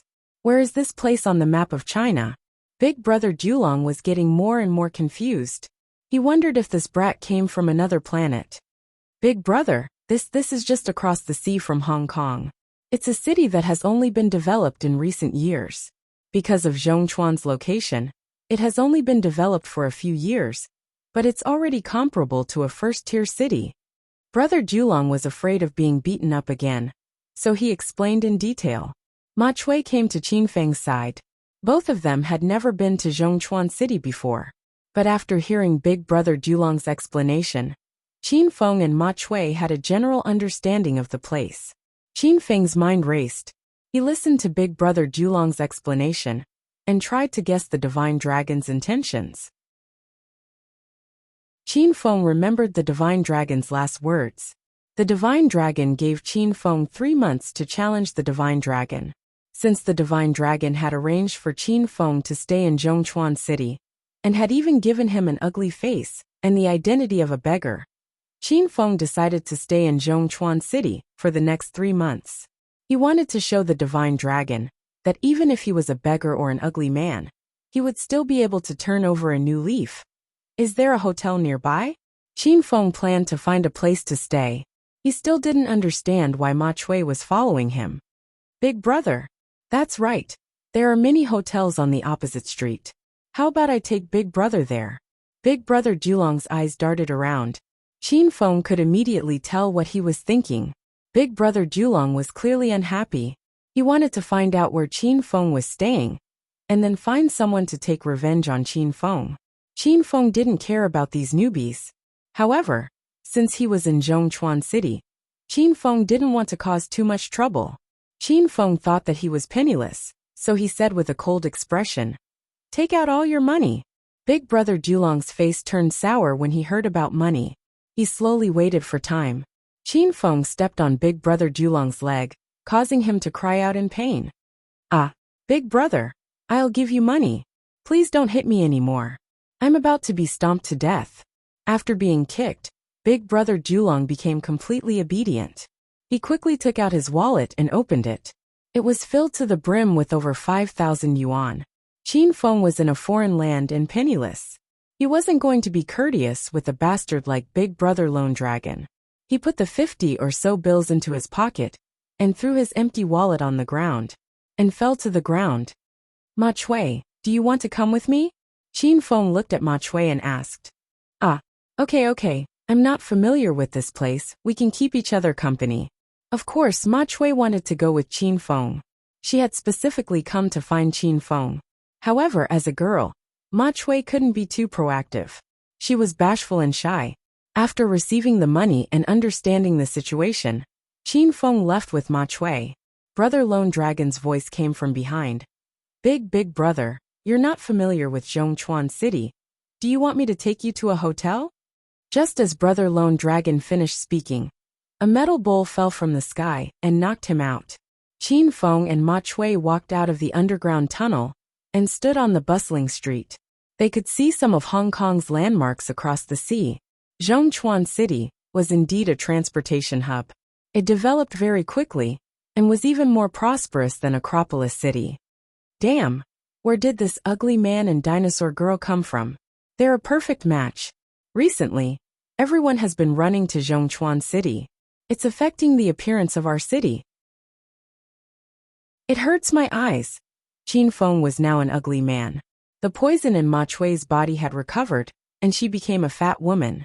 They walked shoulder to shoulder on the bustling street, and immediately attracted a lot of discussion. Qin Feng didn't care. Ma Chui had been a fat woman for more than 20 years, and was used to people judging people by their appearance. "Let's get a room." The two arrived at a 7-day resort hotel. Qin Feng gave Ma Chui's ID card to the front desk. The booking went smoothly. Qin Feng paid 300 yuan and got a 158 square meters double room. With the room card in hand, the two walked to the door. It was Ma Chui's first time getting a room with a man. Although she knew they weren't here for anything, Ma Chui's heart still raced. Ding! The Hedonist sovereign system has issued a quest. Defeat the dragon god.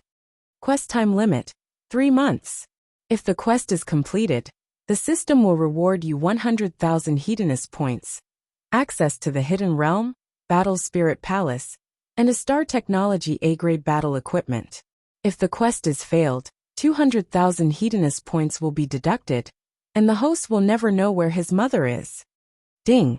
The Hedonist Sovereign System has issued a chain quest. I'm a superstar. Superstar main quest. Host must become an all-rounder in China, within a specified time limit. Quest time limit, 6 months. If the quest is completed, the system will reward you 50,000 Hedonist points. If the quest is failed, 100,000 Hedonist points will be deducted. Superstar Side Quest 1. Become a popular singer. Quest time limit, 1 month. If the quest is completed, the system will reward you 20,000 Hedonist points and a demonic voice howl manual. If the quest is failed, 40,000 Hedonist points and a random blue-grade spiritual equipment will be deducted. As soon as Qin Feng walked into the room, a series of system notifications rang in his head. Qin Feng, what's wrong? Ma Chui was a little worried when she saw Qin Feng standing at the door for a long time. No, I'm fine. Come on in. Qin Feng regained his senses and hastily pulled Ma Chui into the room. After Ma Chui entered the room, she saw that there was only one double bed in the room, and her face immediately flushed. Young Master Du has been doing his best to release new chapters every day. From 2 chapters per day to 3 chapters per day, and now to 4 chapters per day. However, the subscriptions are dropping rapidly. Everyone, please continue to subscribe and support Young Master Du. Thank you very much. Chapter 863. After entering the room, Qin Feng took off his shoes and laid comfortably on the large bed. Qin Feng was crippled by the divine dragon, so his body became much weaker. Beating up Big Brother Dulong and the others had drained most of his energy. Ma Chui, on the other hand, pinched the corner of her clothes and stood nervously at the door, not knowing what to do. Ma Chui, come and lie down for a while. Oh right, why did you come to Zhongchuan City? Why are you still lying beside me?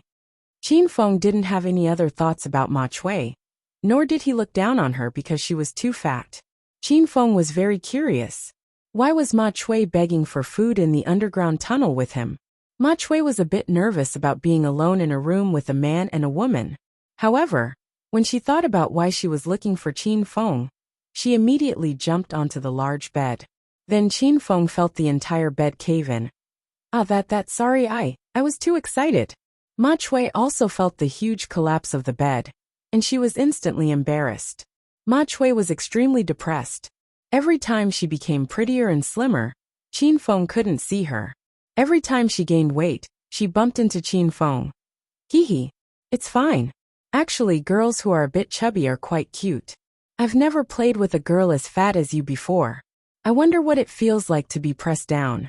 Qin Feng wanted to make a joke to lighten the atmosphere, but Ma Chui was so shocked that she was dumbfounded. Qin Feng felt a bit embarrassed. I'm just saying, don't take it seriously. You haven't answered my previous question. Ma Chui finally snapped out of her nervousness, and her expression suddenly turned serious. Qin Feng, did you offend someone from the poison sect? Qin Feng was slightly stunned. How do you know? Master was the one who told me. He said that you offended the poison sect previously, and even poisoned the Yin Yang elders with the king of poison's poison. Right now the entire poison sect is thinking of ways to deal with you. They have already listed you as their #1 enemy. Qin Feng already knew what Ma Chui said, but he was stunned by another piece of information. You called the 100 Change Poison King Master? What's going on? Ma Chui suddenly felt awkward. She didn't expect Qin Feng to be poison sect's #1 enemy. On one side was Ma Chui's master, who had helped her control the poison gas and made her slim and healthy. On the other side was Qin Feng, who had stolen Ma Chui's first kiss and had no prejudice against Ma Chui's obesity. Ma Chui was stuck in the middle and was in a dilemma. I'm actually not Ma Chui. My real name is Ma Xinxin. I'm from the Ma family fortress of the outer martial arts world. The Ma family of Acropolis City is a branch of the Ma family fortress. I've had poisonous gas in my body since I was young, and I couldn't get rid of it. A few days ago, my father brought me to the poison sect to see a doctor. The multiform Poison King taught me how to control poisonous gas, so he became my master. Ma Xinxin told him everything that had happened, and Qin Feng finally understood. Back when Qin Feng was still in school in Acropolis City, Uncle Fu had warned him not to offend Ma Chui. It turned out that Ma Chui was a member of the Ma family fortress. It's not a lie, and you don't have to apologize to me. However, the name Ma Xinxin sounds much better. Ma Chui sounds a little rustic. Qin Feng joked. Ma Xinxin rolled her eyes and glared at Qin Feng. There was a hint of flirtatiousness in her expression. It was Qin Feng's first time standing next to such a fat woman. He was lost in his thoughts. Qin Feng realized that fat women had their charms. You're annoying. Don't use my name as a joke. I'm embarrassed. Ma Xinxin blushed, making her look even more beautiful. Then why did you come to Zhongchuan City? When I found out that Master wanted to assassinate you, I accepted the mission. The first thing I did was to go to the Qin Mansion, in the provincial capital to inform you. But your father and grandfather said that you might have gone to the Dragon God Shrine. I went to the Dragon God Shrine, but I was knocked out when I reached the peak. When I woke up, I was lying next to you. Ma Xinxin told Qin Feng everything that had happened, and he understood everything. This dragon god was really ruthless. Not only did he cripple Qin Feng and turn him into a beggar, he even brought a burden to Qin Feng. Qin Feng, how did you offend so many people? Moreover, each of them is more powerful than the other. You should keep a low profile in the future. Ma Xinxin suddenly grabbed Qin Feng's arm and looked at him worriedly. Qin Feng patted Ma Xinxin's head and smiled. It's okay. I'm alive and well. Don't worry. Since young, only Ma Yuanshan had patted Ma Xinxin's head. She had never done such an intimate action with another man. It made Ma Xinxin feel shy. Since you're from the poison sect, are you going to poison me? Otherwise, how are you going to explain yourself? Qin Feng suddenly looked at Ma Xinxin. Ma Xinxin shook her head like a rattle drum. I won't poison you. Otherwise, I wouldn't be telling you all this. Qin Feng's heart was filled with warmth. He didn't have much interaction with Ma Xinxin. He didn't expect this girl to betray the poison sect to help him. Qin Feng didn't know what Ma Xinxin was thinking. Then what are your plans now? Do you want your family to pick you up? Qin Feng asked. Okay, then I'll call my father now and ask him to bring us to Acropolis City. Ma Xinxin hadn't been home for a long time and missed her father. Before Ma Xinxin made the call, Qin Feng said, You can go back by yourself. I'm going to stay here for a while. Ma Xinxin suddenly put down the phone and looked at Qin Feng in confusion. Ah, you're not going back. Why are you staying here? I'll challenge the mystical dragon again in 3 months. I'm going to stay in Zhongchuan City for these 3 months. Qin Feng had been analyzing the situation since he woke up. He had already made a decision. Before challenging the mystical dragon, he would hide in the dark. The joy on Ma Xinxin's face disappeared. She pouted and said, Are you really going to stay here? Qin Feng nodded. Okay then, I'll stay here with you. Why, you're a hedonistic young master. You don't know how to live. Ma Xinxin looked shy. Qin Feng didn't expect Ma Xinxin to stay with him. However, he didn't care. Right now, his mind was focused on increasing his strength and challenging the mystical dragon again. Qin Feng entered the system. He had 116,000 hedonist points, and he planned to use them to buy various medicinal pills to level up. Master, you don't need to buy medicinal pills to level up. You can use Ma Xinxin to level up. Little Pig's voice sounded in Qin Feng's mind. Qin Feng was slightly stunned. How do I level up with Ma Xinxin? Ma Xinxin has the body of 1,000 poison. Her body can naturally produce an endless amount of poisonous gas. Master's body is a septic tank, so you can convert the poisonous gas into spiritual qi for cultivation, Little Pig said proudly. Qin Feng's face turned cold. He was so angry that his nose became crooked. Your body is the septic tank. If Master says it's not, then it's not. However, this method of leveling up saves money and is fast. Master can give it a try. Qin Feng was very dissatisfied with Little Pig's words, but he had to admit that it was a good idea. Qin Feng thought back to the time when he was celebrating Ma Xinxin's birthday in Acropolis City. At that time, Qin Feng kissed Ma Xinxin, and a large amount of poisonous gas entered his body. Why are you looking at me like that? Ma Xinxin suddenly became nervous. She discovered that Qin Feng's eyes were fixed on her, like a big bad wolf, looking at a little sheep. Qin Feng's gaze fell on Ma Xinxin's lips. Because of her fat, her lips were warm and soft. Qin Feng originally wanted to kiss Ma Xinxin, but as he stared, he suddenly thought of another scene. Ahem. Xian, I want to discuss something with you. Qin Feng was a bit embarrassed. Ma Xinxin instinctively moved back and looked at Qin Feng nervously. What do you want to discuss? Xian, don't you have the body of 1,000 poison? You're worried that the poisonous gas in your body can't be expelled. My body is also a bit special. If I don't breathe in some poisonous gas for 3 days, my whole body will feel uncomfortable. As soon as Qin Feng opened his mouth, he made up a lie. Ma Xinxin's heart beat even faster. What do you mean? Ma Xinxin mustered up her courage and asked. Nothing much. We can help each other. Qin Feng smiled evilly. How can we help each other? Ma Xinxin was so anxious that her tears were about to fall. Qin Feng's gaze suddenly moved down and fell on Ma Xinxin's legs. Ahem. I'll be more direct. I can help you absorb some of the poisonous gas in your body. Ma Xinxin followed Qin Feng's gaze and looked at her legs. She was so scared that she cried out. Where do you want to absorb? Qin Feng's face turned red. He hurriedly looked at Ma Xinxin's mouth. Like last time at your birthday party, let's kiss? Ma Xinxin's heart almost jumped out of her throat. She actually didn't dislike being teased by Qin Feng. When she thought of kissing Qin Feng, she didn't have any negative emotions. However, Ma Xinxin was a conservative and clean woman. Before she did this kind of intimate action, she had to have a reason to convince herself. Ma Xinxin thought for a long time, but couldn't find a reason to kiss Qin Feng. Should she become Qin Feng's girlfriend? But would Qin Feng like her, who was fat? The women around Qin Feng were more beautiful than the other. Should she let Qin Feng kiss her for free? Ma Xinxin felt that was too frivolous. It wasn't her principle. Xian, don't be nervous. I was just saying it casually. If you're not willing, then forget it. Qin Feng could see Ma Xinxin's dilemma. He didn't want to force Ma Xinxin to kiss him.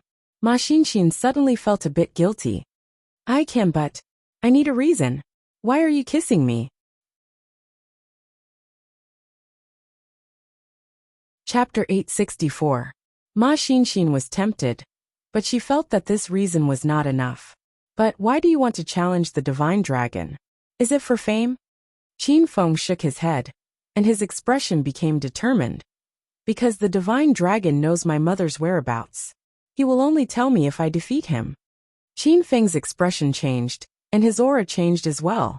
Ma Xinxin had been classmates with Qin Feng for more than a year, so she knew what kind of person Qin Feng was. The playful hedonistic young master was nowhere to be seen. Even though Qin Feng's face was so ugly that it made people want to vomit, Ma Xinxin fell in love with this Qin Feng. This kind of man with faith and courage was the most charming. Okay, I can let you kiss. No, but let me make this clear. No kissing below, only above. Qin Feng's mouth twitched. He was shocked by Ma Xinxin's naivety. Suddenly, a dark and oppressive mountain pressed down on him. Before Qin Feng could prepare himself, his small body was pressed down onto the large bed. Qin Feng felt that he was kissed by force. Ma Xinxin's body was very soft, because it was made of flesh. It was Qin Feng's first time hugging such a fat woman. The feeling was indescribably wonderful, and Qin Feng couldn't help but pinch it a few times. Ma Xinxin was so scared that her body trembled, but she was too embarrassed to stop Qin Feng. Ma Xinxin's lips pressed tightly against Qin Feng's. She was still a newbie at kissing, so she followed Qin Feng's lead and walked into that magical realm. Very soon, waves of majestic poisonous gas entered Qin Feng's body. The poisonous gas seemed to want to take over Qin Feng's body, and it rampaged wildly in his veins. Qin Feng kissed Ma Xinxin while suppressing the violent poisonous gas. Bang! After an unknown amount of time, Qin Feng's body suddenly made a loud noise. He had broken through stage 1 inner qi. The feeling of breaking through was very strange. Qin Feng's body trembled uncontrollably. Ma Xinxin clung tightly to Qin Feng. When she felt Qin Feng's trembling, she was so embarrassed that she wanted to run away. Bang bang bang. The more embarrassed Ma Xinxin was, the faster Qin Feng broke through. Qin Feng's body continuously emitted loud noises, signifying that he had broken through to a new realm. Because of the huge tremors brought about by the breakthroughs, Qin Feng had no choice but to hug Ma Xinxin's body tightly. This scene was enough to make one's imagination run wild. After an unknown period of time, Qin Feng suddenly felt that something was amiss. The chubby feeling in his arms was gone, and the fleshy body in his hands was gone, replaced by elastic skin. The weight on his body seemed to have lightened by more than half, and Qin Feng felt the light in front of him brighter than before. Ah, who are you? Qin Feng opened his eyes, and was so shocked that he pushed the woman in his arms away. The fat Ma Xinxin was gone, and a slender, pure, and beautiful girl was suddenly in his place. Qin Feng, why you're such a jerk? Why don't you recognize me after eating me? Ma Xinxin almost rolled off the bed, and glared at Qin Feng angrily. Ma Xinxin, who had slimmed down, was already stunningly beautiful. Now that she pouted and revealed a hint of flirtatiousness, Qin Feng was even more mesmerized. You are Xinxin? What's going on? When it came to transformations, Qin Feng felt that he was invincible. He alone had 3 identities. However, Ma Xinxin's transformation was even fiercer. Damn! Not only did she change her face, but her figure also changed. Ma Xinxin finally came to her senses, and immediately looked at her body.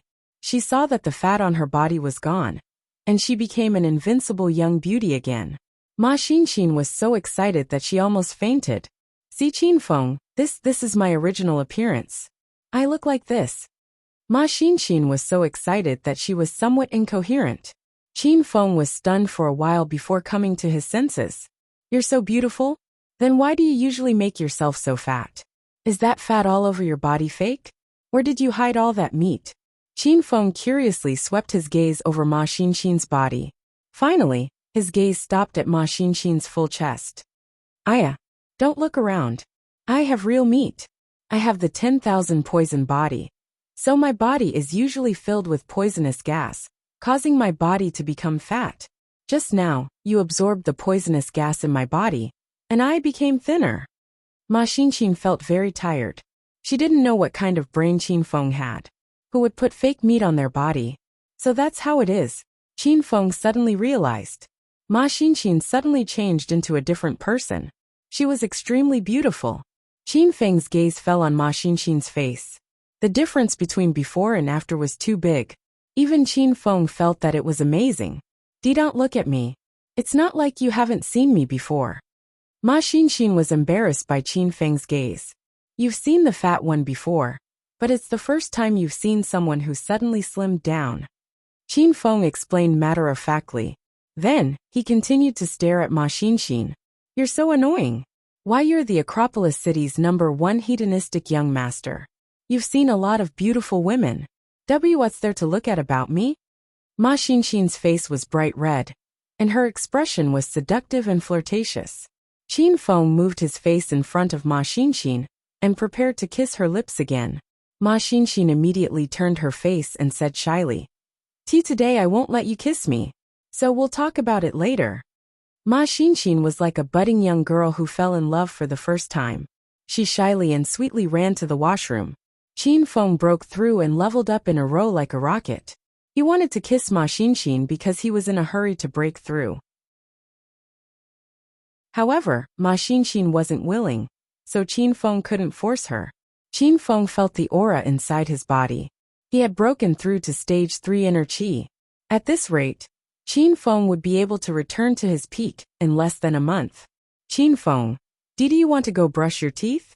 Ma Xinxin had already walked out of the washroom. Her hair was wet. It looked like she went to wash her face and brush her teeth.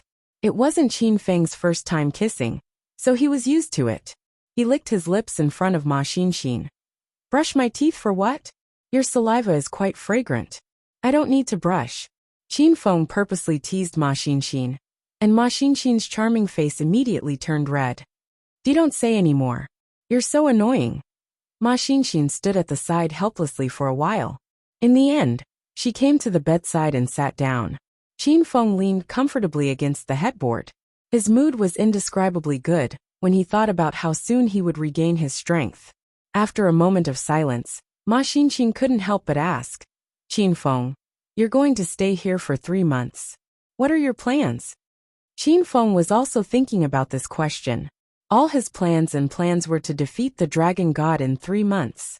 Qin Feng had seen the Dragon God's strength. He was a true Qi stage powerhouse. Qin Feng wasn't confident that he could break through to the true Qi stage in 3 months. Moreover, the Dragon God Shrine had a magnetic field that interferes with the system. Qin Feng couldn't let Shimen Shui and Ouyang Feng out to help. Qin Feng changed his strategy. He thought of the powerful Star Tech interface. Qin Feng planned to complete quests with all his might in these 3 months and earn 500,000 Hedonist points to unlock the Star Tech interface. When that time came, he would get a few cool Star Tech products to challenge the Dragon God and beat him until he begged for mercy. Since he wanted to earn Hedonist points, the I'm a Superstar quest that the system just issued was Qin Feng's first choice. I want to be a superstar, Qin Feng suddenly said. A superstar? Ma Xinxin stared at Qin Feng's ugly and wretched face in astonishment. What's wrong? Is there a problem with me being a superstar? Qin Feng flipped his long hair back and said coolly. Ma Xinxin resisted the urge to vomit. She found a mirror and looked at Qin Feng. You should look at your current appearance first. You'll definitely give up your superstar dream. It was Qin Feng's first time seeing his current appearance clearly. He didn't get a good look at the advertisement board in the underground passage. After looking at himself, Qin Feng only had one thought in his mind. He wanted to smash all the mirrors in the world. I'm serious. I want to be a superstar. I want to be an all-around superstar in China. Qin Feng was very serious because this was the system's quest. Ma Xinxin was stunned for a while before she regained her senses. She didn't know what Qin Feng had gone through in the Dragon God Shrine. Why did he have to torture himself like this? Xinxin, since you've decided to stay with me, then you can be my manager. Qin Feng had already started to plan to complete the superstar quest. Ma Xinxin suddenly regretted her decision. She wanted to go home. Qin Feng, why don't you stop being a superstar? You're the young master of the Qin family in the provincial capital. You have the identity of the Green Dragon of China. Why do you want to be a superstar? Ma Xinxin tried to persuade Qin Feng guiltily. What does my identity have to do with me being a superstar? I'm outstanding in other aspects, but I can't be outstanding in other aspects as well? Do you really think there's no perfect man in this world? That only means you don't understand me. Qin Feng said with a straight face. Then can you change your face? If you revert to Qin Feng's original appearance, I believe you'll definitely become a superstar. Ma Xinxin and Qin Feng had been classmates for a year.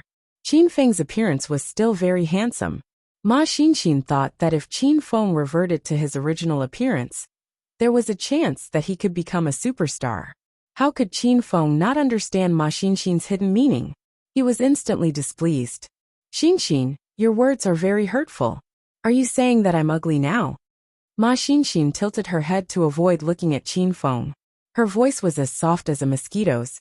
No, you're not ugly. You're lying. You don't even want to look at my face when you speak. Alright, Xinxin, I really didn't expect you to judge a book by its cover. I didn't distance myself from you because you're fat. You've disappointed me. Qin Feng's illness was acting up again. Ma Xinxin suddenly became nervous. The reason why she came to inform Qin Feng and was willing to let Qin Feng kiss her was because Qin Feng didn't attack her. Because of this, when others mocked and ridiculed her as a fat pig, moreover. During the birthday party in Acropolis City, Qin Feng kissed Ma Xinxin in public to save her face. These things touched Ma Xinxin very much. Chapter 865. Suddenly, Ma Xinxin felt a deep sense of guilt and self-blame. When she was fat, Qin Feng did not look down on her at all. Now that Qin Feng's appearance had been changed by the Dragon God, how could she look down on him? Qin Feng, I really don't look down on your current appearance. Please believe me. Ma Xinxin looked at Qin Feng seriously. Okay, then give me another kiss and I'll believe you. Qin Feng looked at Ma Xinxin with a serious expression. Ma Xinxin did not think much of it. She bent down and kissed Qin Feng. Her lips were almost touching Qin Feng's lips. Ma Xinxin immediately jumped up. Ah! Why you jerk? Why you're a bully?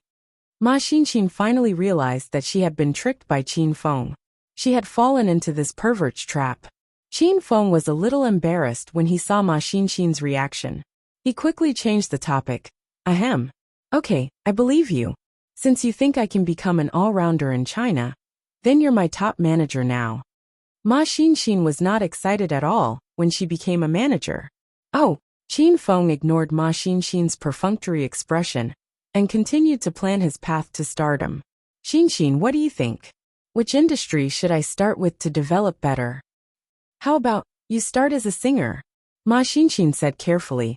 The first side mission of the I'm a Superstar chain mission was to make Qin Feng a popular singer. Haha, being a singer is good, just like I thought. Did you also think that being a singer is a profession that tests one's talent and foundation the most? You saw that I was brimming with talent, so you made me start as a singer? Qin Feng looked at Ma Xinxin proudly. Ma Xinxin slapped her forehead. She was speechless. No, I think singers don't need to show their faces at the beginning. They mainly rely on their voices. That way our success rate will be higher. Oh right. There's a popular show called King of Masked Singers on the satellite TV. They're holding auditions now. You can try it. Qin Feng's mouth twitched. Why must I wear a mask, or not show my face to be popular? Qin Feng and Ma Xinxin finally decided to enter the music industry as singers. Then, the two of them started to discuss the next step of their plan. Because Ma Xinxin had suddenly lost weight, her original clothes looked like maternity clothes on her body. The neckline was so large that it slid down to her waist. She moved slightly, and the whiteness of her shoulders, back, and chest was undoubtedly revealed. Qin Feng looked at her and forgot what he wanted to talk about a few times.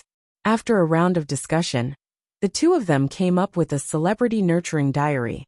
It was filled with Ma Xinxin's records of the ways and means to quickly become a celebrity. Ma Xinxin was afraid of being stared at by Qin Feng. After they finished talking business, she hid at a table to the side and continued to perfect her cultivating a star. Qin Feng couldn't follow Ma Xinxin and continued to peek at her. What if he scared the cute girl away? Since he was going to start out as a singer, he definitely needed a unique voice. Qin Feng sent his thoughts into the system and found that there were all sorts of voices that he could buy.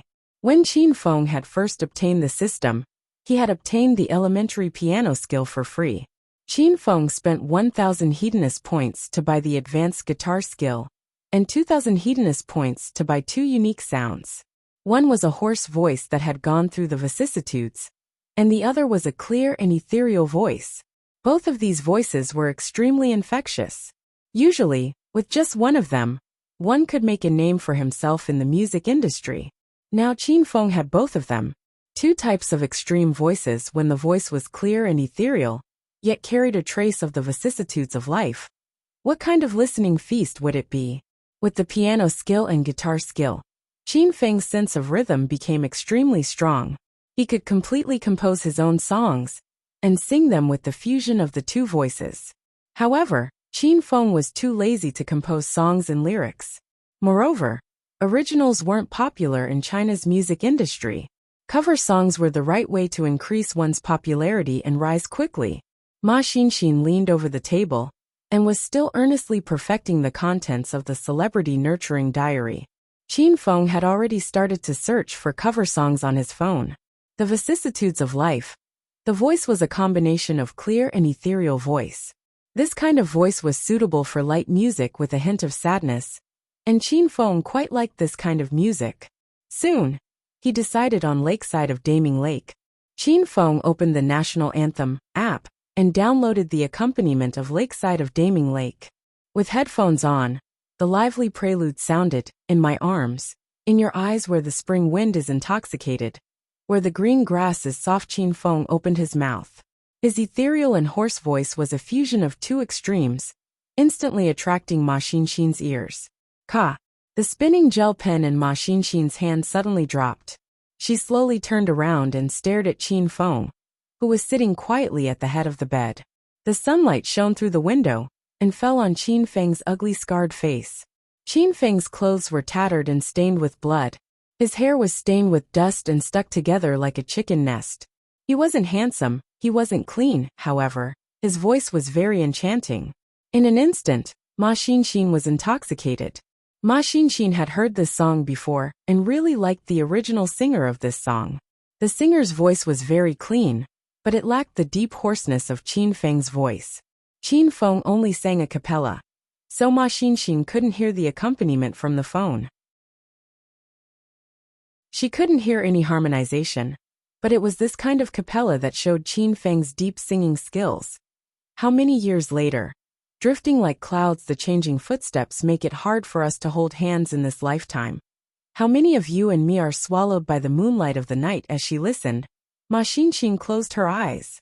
Childhood memories, elementary school, middle school, high school, university.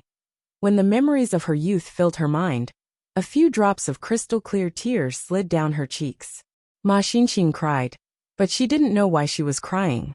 This song was too perfect. It resonated with her heart. Just one day, you suddenly appeared. You were clear and mysterious by the Daming Lake. After the song ended, Qin Feng opened his eyes. He was startled when he saw Ma Xinxin with tears streaming down her face. Xinxin, why are you crying? Who bullied you?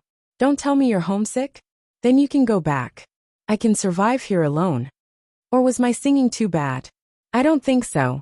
Qin Feng didn't think his singing could make Ma Xinxin cry. He thought she was crying because she was scared. Ma Xinxin calmed down after a while. Ma Xinxin was a bit embarrassed and looked at Qin Feng shyly. I am fine. Why, you sang really well. Qin Feng was relieved when he found out it wasn't his singing that was too bad that scared Ma Xinxin to tears. Is it really that good? Or are you too sentimental? Qin Feng bought 2 voices from the system, and he sang them himself. Therefore, Qin Feng didn't feel much about his singing and couldn't tell how bad it was. Ma Xinxin rolled her eyes at Qin Feng. She instantly became extremely flirtatious. You're the sentimental one. I can't even praise you. I finally know why they curse you behind your back. You deserve it. Qin Feng's face darkened. He asked, who dares to curse me behind my back? Don't you know? When you were in Acropolis University, all the teachers and students cursed you behind your back. Qin Feng rolled his eyes. He thought the lyrics of the song were very good. After many years, the past will go with the wind. Since you think it's good, then I'll upload it. Qin Feng brought the topic back to business. He turned on his phone and uploaded the recording to the national anthem. Oh right, you need to come up with a stage name. Are you going to use Qin Feng's name to become a celebrity? Ma Xinxin thought of an important question. Of course not. Qin Feng immediately rejected. Ma Xinxin finally felt that Qin Feng was low-key for once. He actually didn't use his real name to act pretentious. Qin Feng added, I'm so ugly now. And you want me to use my real name? Do you have a deep grudge against me? Ma Xinxin's mouth twitched a few times, but she didn't say anything. Qin Feng finally thought of a stage name. This name made Ma Xinxin speechless again. Qin Feng, why you really want to use this name? I think you should change it. This name doesn't suit you. Why doesn't it suit me? Qin Feng huffed and glared at Ma Xinxin. Zheng Shuai, the homonym is really handsome. This is my true portrayal. Seeing that Qin Feng had to use Zheng Shuai, Ma Xinxin was speechless. Anyway, Qin Feng was the one who lost face, so Ma Xinxin didn't care about him. Qin Feng sang the song, Lakeside of Great Clear Lake, quite well. Ma Xinxin, the beautiful manager, started to get busy. She helped Qin Feng upload the recording to various singing apps and video websites, waiting to see the results. Before uploading it, Ma Xinxin repeatedly confirmed with Qin Feng about the stage name, Zheng Shuai. Qin Feng was determined to use this stage name. Ma Xinxin listened to Qin Feng's singing while uploading the recording. Even after listening to it more than 10 times, Ma Xinxin still had the urge to cry when she listened again. Not only did she want to cry, But she also wanted to lie in Qin Feng's arms and cry. "Qin Feng, I've uploaded it to all the websites that can be uploaded. Now we just have to wait for the results." Ma Xinxin was busy for a long time, and finally let out a sigh of relief. She stretched lazily and casually. Her entire body exuded a faint wildness. Her breasts became more shapely as she stretched, and Qin Feng was a bit dazed. "Qin Feng, I'm talking to you. Are you asleep? Where are you looking at? You're too perverted." Ma Xinxin was only halfway through her stretch when she saw Qin Feng's hungry wolf-like gaze. She was so scared that she immediately sat up straight. "Oh, okay. Thank you for your hard work, Xinxin. Come and lie on the bed. I'll massage your whole body to relax." After Qin Feng came to his senses, he immediately became serious. Ma Xinxin rolled her eyes at Qin Feng and didn't dare to take even half a step closer to the big bed. "Dream on. I don't want you to massage me." "Oh, so you're not tired? Then you can massage me," Qin Feng said shamelessly with a deadpan expression.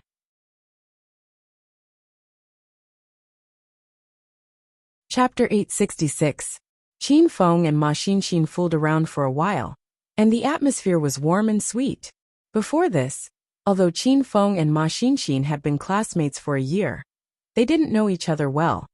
Qin Feng only found out today that Ma Chui's real name was Ma Xinxin, and that Ma Xinxin was so beautiful after slimming down. Music and literature and Elvix's.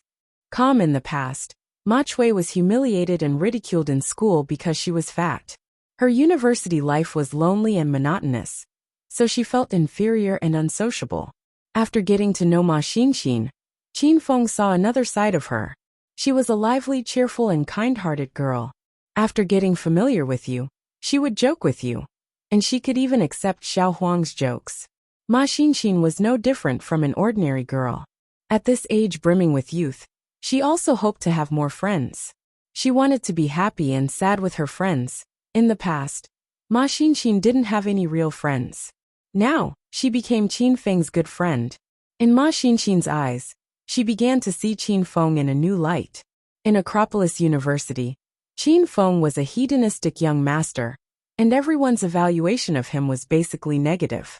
He was lecherous, dissolute, and incompetent. However, after getting to know Qin Feng and staying in the same room with him, Ma Xinxin saw some of Qin Feng's hidden qualities: unswerving faith and unyielding fighting spirit. And these qualities were the spirit that ordinary people couldn't possess. Of course, Ma Xinxin found that everyone's opinion of Qin Feng as lecherous was absolutely true. Qin Feng had been staring at Ma Xinxin's lips for more than half an hour. "It's dirty. Why, you can't help it no matter how much you stare. I already said I won't kiss you today. Let's see how I feel tomorrow." Ma Xinxin had goosebumps all over her body from Qin Feng's scorching gaze. She started to worry. Should she get another room tonight? "Hee, you're thinking too much. I didn't say I wanted to kiss you. I've been watching TV. Qin Feng pretended to be calm and smiled. Ma Xinxin reached out and pinched Qin Feng's thigh. She said angrily, "Can you think about my intelligence before making up lies? You didn't even turn on the TV. How can you watch it?" Qin Feng's lie was exposed, so he couldn't help but feel a bit awkward. Indeed, he was staring at Ma Xinxin's mouth. He really wanted to kiss Ma Xinxin, but he wasn't in heat. He just wanted to continue using the poisonous gas to break through. Just bear with it.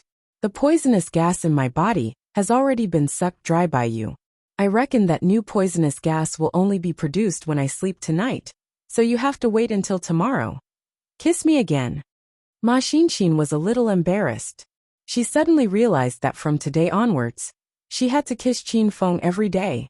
Yes, don't be too anxious. After all, you've just learned how to kiss. This thing needs to be done step by step, and it needs to have a romantic atmosphere. It's the most wonderful to kiss when you can't help it, and when the conditions are right. If you have a greedy attitude and eagerly want to kiss me, then you'll lose the true meaning of kissing. Qin Feng spoke in all seriousness, like a master teaching a child. The corners of Ma Xinxin's mouth twitched. She had never seen a man as shameless as Qin Feng. Qin Feng kept talking about kissing, making Ma Xinxin extremely bashful. Ma Xinxin quickly changed the topic and said, "Oh right, Qin Feng, since we're going to stay in Zhongchuan City for 3 months, we need to rent a house.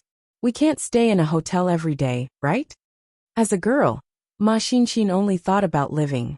Before she went to the poison sect, she had never spent the night outside, nor rented a house to give birth. Live. When she thought about renting a house and living together with Qin Feng for the next 3 months, Ma Xinxin was nervous and a little expectant. Qin Feng thought Ma Xinxin's suggestion was great. Since Qin Feng was in a foreign land, he had no money on him. Although he cheated brother Julong of 5,000 yuan not long ago, he couldn't last for 3 months. "Since we're free, let's go out and see if we can find a suitable house." After Qin Feng and Ma Xinxin reached an agreement, they put on their clothes and left the hotel. Ma Xinxin had no money on her, and Qin Feng only had 4,800 yuan. Since Qin Feng chose to live in seclusion in Zhongchuan City for the next 3 months, he didn't plan to contact his women and friends. This also meant that Qin Feng had cut off his source of income. Zhongchuan City's development was better than they imagined. Naturally, the housing prices were also extraordinarily high. The two of them strolled on the street for a while. The houses that caught their eye cost around 2,000 yuan per month. Moreover, they had to pay a month's deposit, so the total cost was more than 20,000 yuan.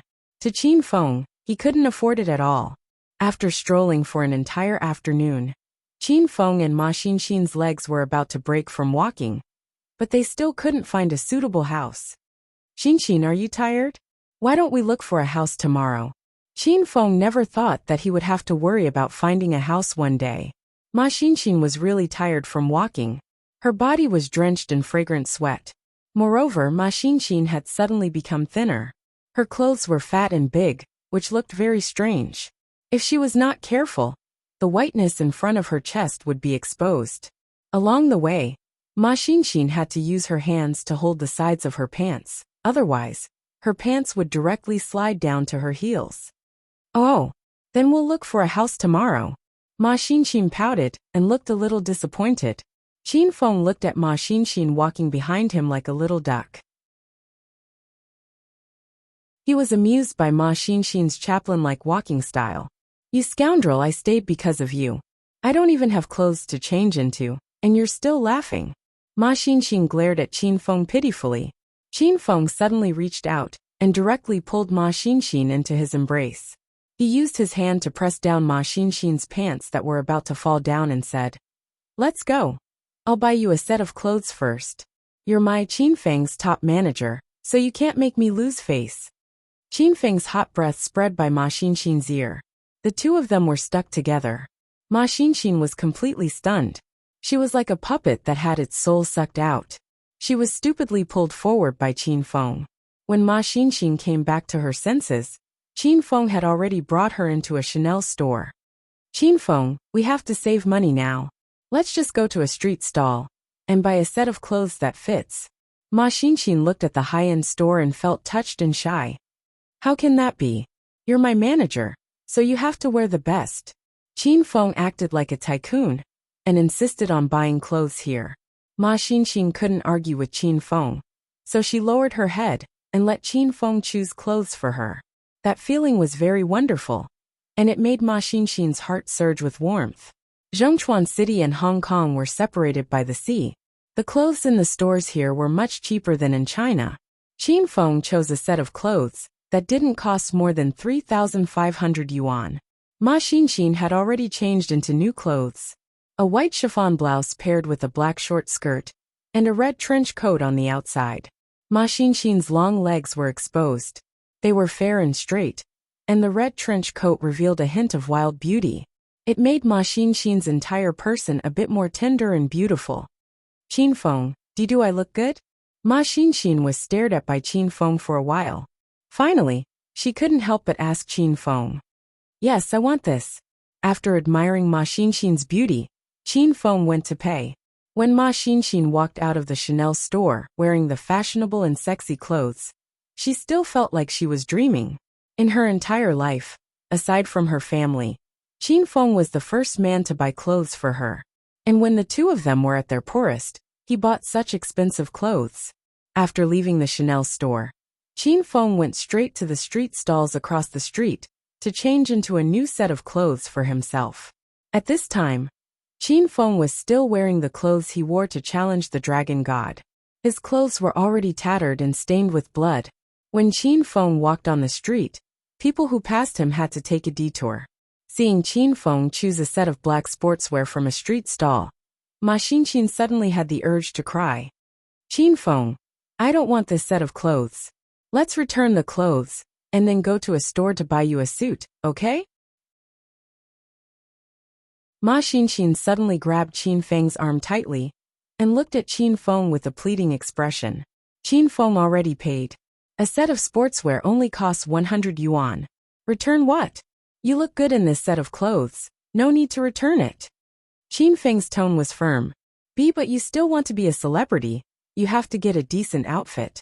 Ma Xinqin was so anxious that she was about to cry. Without waiting for Ma Xinqin to continue, Qin Feng glared at her and said, I'm not happy with what you're saying. This young master relied on his talent and charm to become a celebrity. What's the point of putting on an illusory appearance? Xinqin, do you still think I'm ugly? Ma Xinqin choked on Qin Feng's words and didn't know how to reply. She understood Qin Feng's thoughts. She discovered another side of Qin Feng that no one knew about.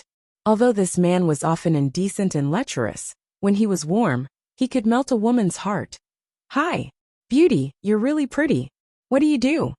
After Qin Feng and Ma Xinqin bought clothes, they were about to go back when a man with long hair and an artist's style walked over. The man didn't pay attention to Qin Feng at all. His gaze lingered on Ma Xinqin's long legs. After a while, he stared at Ma Xinqin's charming face. Who are you? I don't know you. Ma Xinqin furrowed her brows. She really didn't like the man's gaze. Hee. Beauty, don't be afraid. I'm not a bad person. This is my business card. I'm a professional talent scout. People in the industry call me Big Brother Ming. I can see that your temperament, height, and figure are outstanding. What do you think? Are you interested in becoming a celebrity? When Qin Feng was in Acropolis City, he once took Lin Bei shopping on the pedestrian street and encountered a fake talent scout. He didn't expect to meet this kind of guy who was seeking death in Zhongchuan City. However, Zhongchuan City and Hong Kong were separated by the sea. Hong Kong's entertainment industry was much more developed than China's. This kind of talent scout profession did exist. However, many people took advantage of the loophole and pretended to be a talent scout to trick beautiful women into getting a room. After that, there was no more. Sorry, I'm not interested. Ma Xinqin didn't even take Big Brother Ming's business card. She pulled Qin Feng and left. Big Brother Ming hurriedly chased after them and blocked Ma Xinqin's path. He grinned and said, Beauty, are you doubting my identity as a talent scout? Don't worry, my Big Brother Ming is very famous in the industry. You should have heard of the Pretty Girls group, right? They are Rao Sherman and Zhang Keke. I discovered them when they were shopping on the streets of Hong Kong. Look at how popular they are now.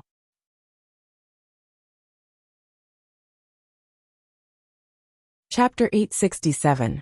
If Qin Feng wasn't sure whether Big Brother Ming was a talent scout or not, then he was sure now that this brat was a fake talent scout. Chapter updates fastest. As a hedonistic young master of China, Qin Feng had played with all kinds of female celebrities. Moreover, the female celebrities he had the best relationship with were Rao Sherman and Zhang Keke. Qin Feng knew how Rao Sherman got to where she was today. It was all because of her perseverance and musical talent. It had nothing to do with this toad-mouthed brat. I made it very clear just now. I'm not interested. Can you please stop following me and my boyfriend? Ma Xinqin was already annoyed by Big Brother Ming. She took the initiative to hold Qin Feng's arm and act like a couple. She wanted Big Brother Ming to back off in the face of difficulties. This was the first time Big Brother Ming started to size Qin Feng up. When he saw Qin Feng's face was even more wretched and ugly than his, Big Brother Ming was filled with confidence. Beautiful, is this your boyfriend? Io, what are you thinking, beautiful? You're such a beautiful flower, yet you're stuck in cow dung. Big Brother Ming didn't mean to mock Qin Feng. He said this from the bottom of his heart when he saw Qin Feng's face. Ma Xinqin was instantly unhappy. She glared at Big Brother Ming and said, "Why do you care what kind of boyfriend I find? Do you have too much free time on your hands? If you keep pestering me, I'll call the police." Ma Xinxin couldn't stand Big Brother Ming. If this wasn't Zhongchuan City, Ma Xinxin would have kicked Big Brother Ming a few times to vent her anger. "Beauty, don't be angry. I didn't say those words to defend you. Beauty, think about it. You're so beautiful, tall and sexy. If you follow me into the entertainment industry, I promise that within a year, I'll make you a star that's even more popular than the pretty girls. At that time, you'll live in a seaside mansion, drive a sports car, wear the most fashionable clothes, and carry the most luxurious bag. All the men in the world will treat you as their dream lover, and all the women in the world will get plastic surgery based on your looks. Look at your current life. You still have to buy things with that ugly man on the street. How can this match your noble temperament, beautiful? I really feel sorry for you. You have to think carefully. If you miss this opportunity, you won't get it again, even if you wait another 100 years." Brother Ming spoke one thing after another. Qin Feng wondered if this guy's real job was to sell, right? Ma Xinxin was completely enraged.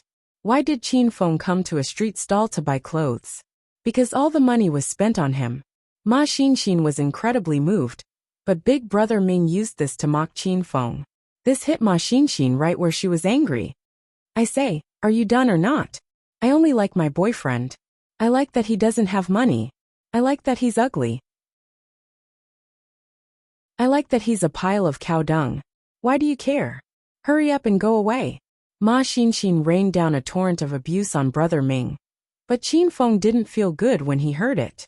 He felt that it was a bit strange. "Ahem. You said you're a talent scout?" Qin Feng hurriedly interrupted Ma Xinxin. He couldn't take it anymore. "Of course, I'm a very famous talent scout in Hong Kong. People in the circle call me Big Brother Ming. Go ask around in the entertainment circle in Hong Kong. My name Big Brother Ming isn't just for show." Big Brother Ming was scolded by Ma Xinxin. He was so scared that he prepared to leave. Unexpectedly, Qin Feng suddenly started chatting with him. Ma Xinxin secretly tugged at Qin Feng. She didn't know why Qin Feng would talk to someone like this. This made Ma Xinxin a bit unhappy. "Oh, you sound like you're very amazing. If I get you to enter the entertainment circle, it should be easy to become famous, right?" Qin Feng acted as if he couldn't see Ma Xinxin's emotions. He chatted excitedly with Big Brother Ming. Big Brother Ming's heart bloomed with joy. It was said that when God closed a window, another window would be opened. Seeing how ugly Qin Feng was, Big Brother Ming thought he was very smart. In the end, God forgot to open both of this brat's windows. It's not that Big Brother Ming wants to brag, but as long as you're in the industry, which one isn't famous? For example, the Pretty Girl Group. A few days ago, they came to Hong Kong for a concert, and specially invited me to a meal. I couldn't refuse even if I wanted to. Big Brother Ming's bragging became more and more unreliable. Ma Xinxin wanted to vomit, but Qin Feng said with a deadpan expression, "I didn't think you were so amazing. That's great, bring us in." Seeing that Qin Feng took the bait, Big Brother Ming crossed his arms. He looked at Qin Feng condescendingly and said, "Even though your bro is a bit ugly, he's very quick-witted. Just now, I saw that your girlfriend's qualifications weren't bad, and wanted to help her become famous. In the end, she wasn't willing. How about this? You properly persuade her to come with me to the company for an interview. You can go home and wait for the good news." "Qin Feng, you." Ma Xinxin fiercely pinched Qin Feng's arm and glared at him with a huff. Qin Feng waved his hand and interrupted Ma Xinxin. He smiled at Big Brother Ming and said, "Bro, are you mistaken? My girlfriend doesn't want to be a celebrity." Big Brother Ming's expression froze. He yelled with a bit of anger, "Fuck. Are you playing with me, brat? You chattered with me for half a day. If she doesn't want to be a celebrity, is your bro's time free? My girlfriend doesn't want to be a celebrity, but I'm preparing to enter the entertainment industry. I want to become an all-rounder in China. Music, movies, TV shows, variety shows, hosting. I want to be popular in everything. Think about it. When will you arrange for me to go to your company for an interview?" Qin Feng looked at Big Brother Ming with a deadpan expression. Big Brother Ming was immediately dumbfounded. You're so fucking ugly. It would be good if you didn't come out to scare people in the day. You still want to be a celebrity? Why don't you go to heaven? Ma Xinxin finally understood Qin Feng's intentions. She laughed so hard that she doubled over. Big Brother Ming knew he was fooled. He immediately lost face. He pointed at Qin Feng and yelled, "You fucking dare to fool your elder? You want to be a celebrity with your conduct? Alright, go act in a horror film. I guarantee you'll become famous immediately." "Bro, I really want to be a celebrity. I'm not happy that you're talking to me like this." Qin Feng's expression became cold. Big Brother Ming was so angry that his lungs were about to explode. He yelled, "You're not happy? Your elder is already unhappy. Hurry up and pay up. Your elder earns at least 8,000 an hour. If you delay your elder for half an hour, I'll give you a discount. 3,000, not a cent less. Otherwise, Big Brother Ming won't let you live in this area." "Looks like you're looking for trouble." Qin Feng smiled at Big Brother Ming. Big Brother Ming's neck turned red from anger. "I'm looking for trouble? Don't talk nonsense, brat. Are you going to pay up or not?" "No way. You ugly freak, you're looking to die." Big Brother Ming didn't waste any more words with Qin Feng. He threw a punch at Qin Feng's face. Ma Xinxin was just about to protect Qin Feng when she found that Qin Feng had already grabbed Big Brother Ming's fist. "Why you hurry and let go?" A boundless force came, and Big Brother Ming's fist couldn't advance any further. Qin Feng didn't let go. Instead, he tightened his grip. A crisp sound rang out, followed by Big Brother Ming's heart-wrenching scream. His fist was deformed from Qin Feng's grip, and a few of his bones were broken. Why you? Big Brother Ming was in so much pain that he was sweating profusely. He couldn't even complete a sentence. Why you? What about you? Are you mute? I say, you professional scouts, why aren't you professional at all? Why can't I be a celebrity? Don't you know that's discrimination? I can sue you in court. Why you hurry and let go?" Big Brother Ming's teeth were about to shatter from gritting them. He finally realized that he had encountered a madman today. "You won't listen to me. Don't be a talent scout in the future. You're not cut out for that." Qin Feng had played enough. He kicked Big Brother Ming. With a scream, Big Brother Ming flew into a dumpster 10 meters away. Qin Feng was still a bit depressed, because he lost to Godly Dragon. At this time he clapped his hands, feeling incomparably carefree. "Silly girl, what are you standing there for? Let's go back to the hotel." Qin Feng was already walking back. Ma Xinxin came back to her senses, and immediately followed. Halfway there, Ma Xinxin couldn't help but look back at Big Brother Ming in the dumpster. Originally, Ma Xinxin hated this person, but now, she only felt pity. This Qin Feng's methods of torturing people were simply too cruel. It was torture from the depths of the enemy's soul. The two of them returned to the hotel. Qin Feng took a shower. Then, he wrapped himself in a towel and walked around Ma Xinxin to the bed, as if there was no one else around.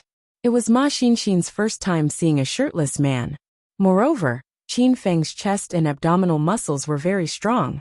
They were practically an inverted triangle. Ma Xinxin's face and ears flushed. At the same time, she was a bit angry. Because the bathroom was the shortest path to the bed, Qin Feng didn't go straight to the bed. Instead, he deliberately walked in a big circle. He insisted on swaying in front of Ma Xinxin. "Xinxin, don't turn around. I'm going to change. I'm naked." Qin Feng had just gotten on the bed when a seductive, hoarse voice sounded. Ma Xinxin didn't think much of it. But after Qin Feng said this, she couldn't help but picture Qin Feng changing naked in her mind. "Huh? Have you been training too much lately? Your chest muscles are as hard as rocks, and your abdominal muscles are as big as eggs." Qin Feng spoke nonstop as he changed clothes. Ma Xinxin already covered her ears. She was so angry that she gritted her teeth. She wanted to kick Qin Feng. "Xinxin, you mustn't peek. I haven't put on my clothes yet." Qin Feng raised his voice. Ma Xinxin could hear him even if she covered her ears. "Hurry up and change. Who wants to peek? You won't even let me look. You really spoil my appetite." Ma Xinxin couldn't take it anymore and complained. Qin Feng let out a long sigh and muttered to himself, "AI. Too bad you can't appreciate such a magnificent weapon." Ma Xinxin rolled her eyes and almost fainted from anger.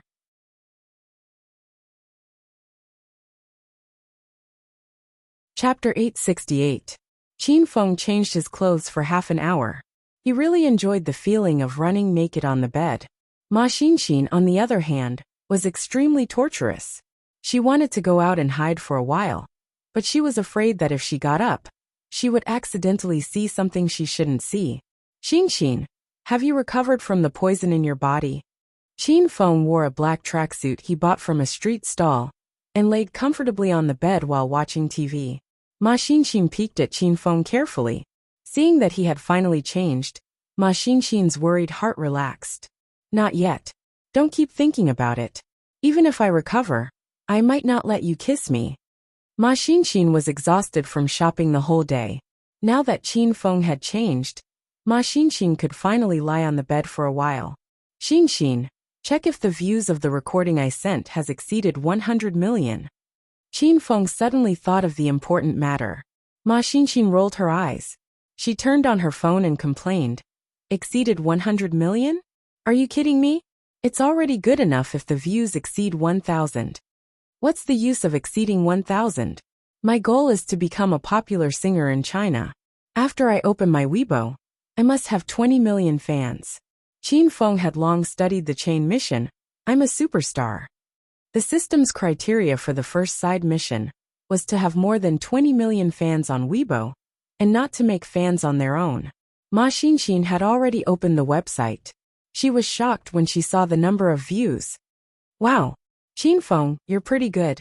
This recording has only been released for less than 6 hours. And your views have already exceeded 2,000. Ma Xinxin was shocked. Qin Feng thought it really exceeded 100 million, but it only exceeded 2,000. 2,000 won't do. 20 million is more like it. Qin Feng became serious. This was the limit set by the system, and Qin Feng couldn't change it.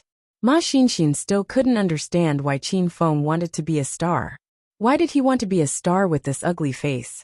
Ma Xinxin thought Qin Feng was acting like a playboy, and would give up on the idea of becoming a star after 3 minutes of popularity. However, when she saw Qin Feng's serious expression, she realized she was wrong. Qin Feng really wanted to become a star. Qin Feng, aren't you waiting to find the dragon god for revenge in 3 months? Why do you want to be a celebrity? Ma Xinxin looked at Qin Feng with confusion. It was hard for Qin Feng to explain. He couldn't say that it was a quest issued by the system. I'm serious about becoming a celebrity. This isn't a joke. Help me think of a way to quickly increase my fame. Qin Feng looked at Ma Xinxin seriously. Ma Xinxin no longer doubted Qin Feng.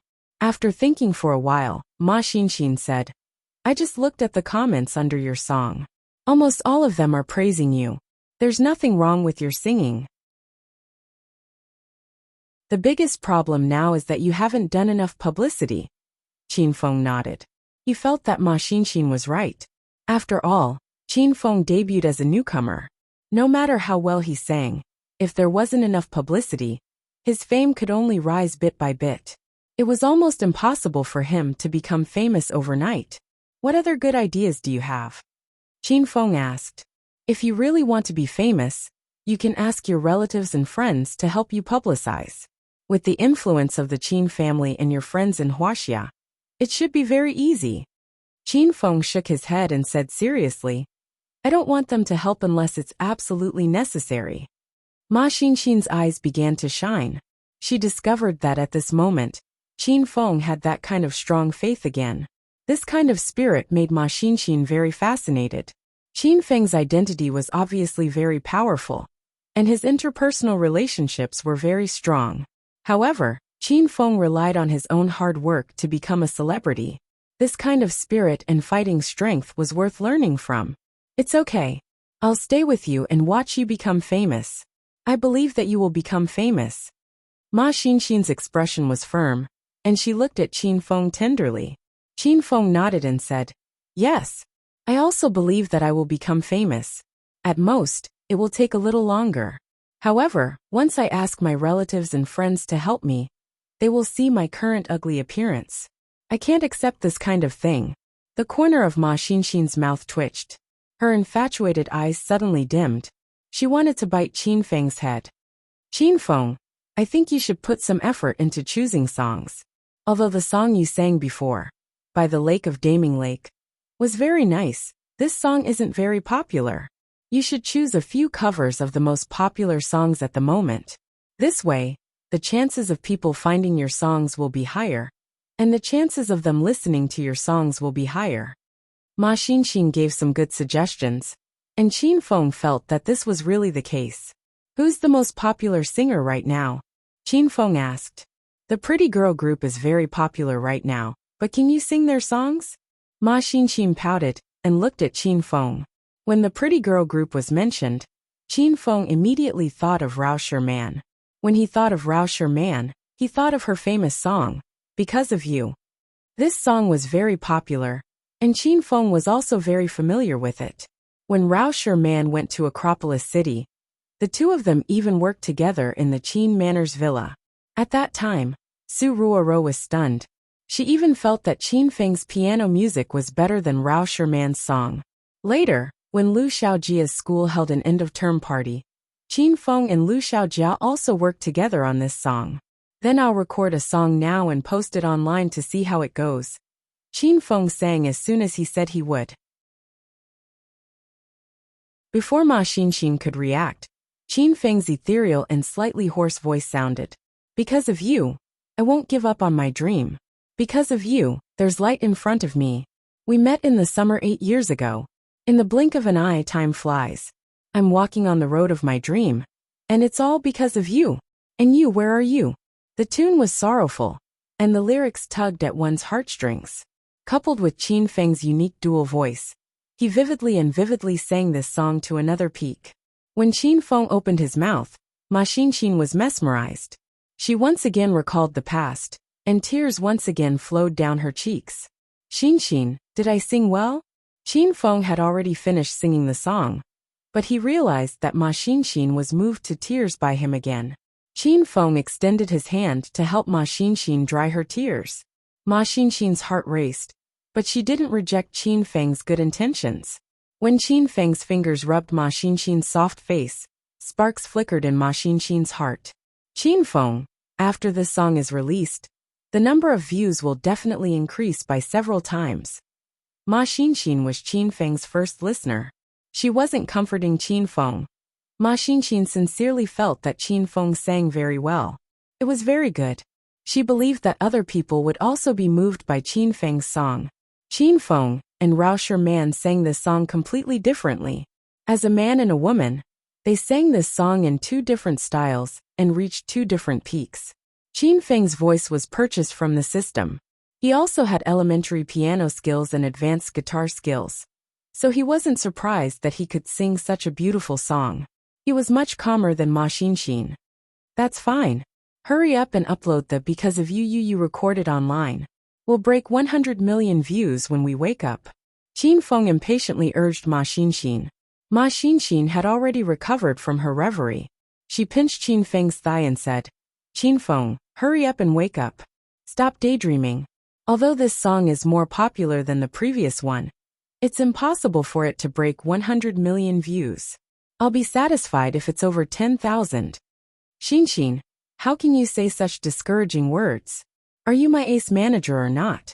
Don't tell me you're having an affair with old song next door? Qin Feng complained. Ma Xinxin glared at Qin Feng with a huff. Hey, don't frame a good person. Which old song did I have an affair with? I only had an affair with you. Tui. Even when Wuxia Man sang this song, she only had tens of millions of views. That was accumulated over several years. You're a newcomer, yet you want to break 100 million views in one night? Why don't you ascend to the heavens? Ma Xinxin blurted out and immediately shyly corrected herself. My strength is crippled now. I really can't ascend to the heavens.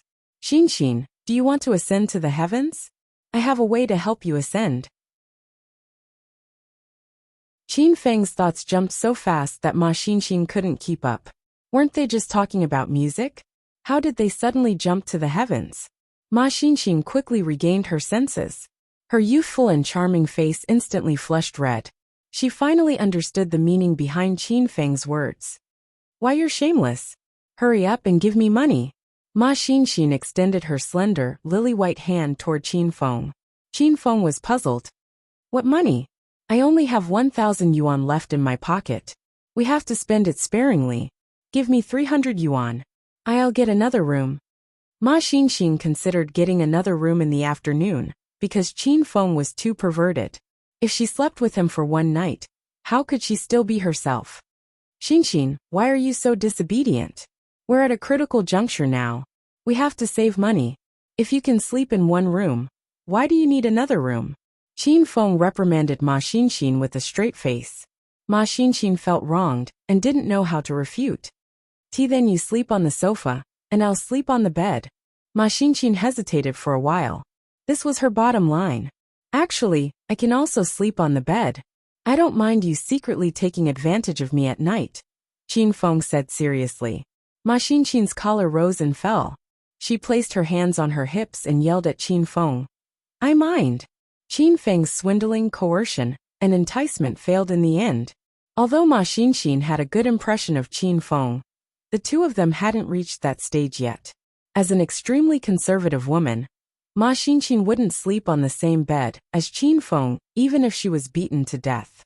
Qin Feng hugged a blanket and nestled on the sofa.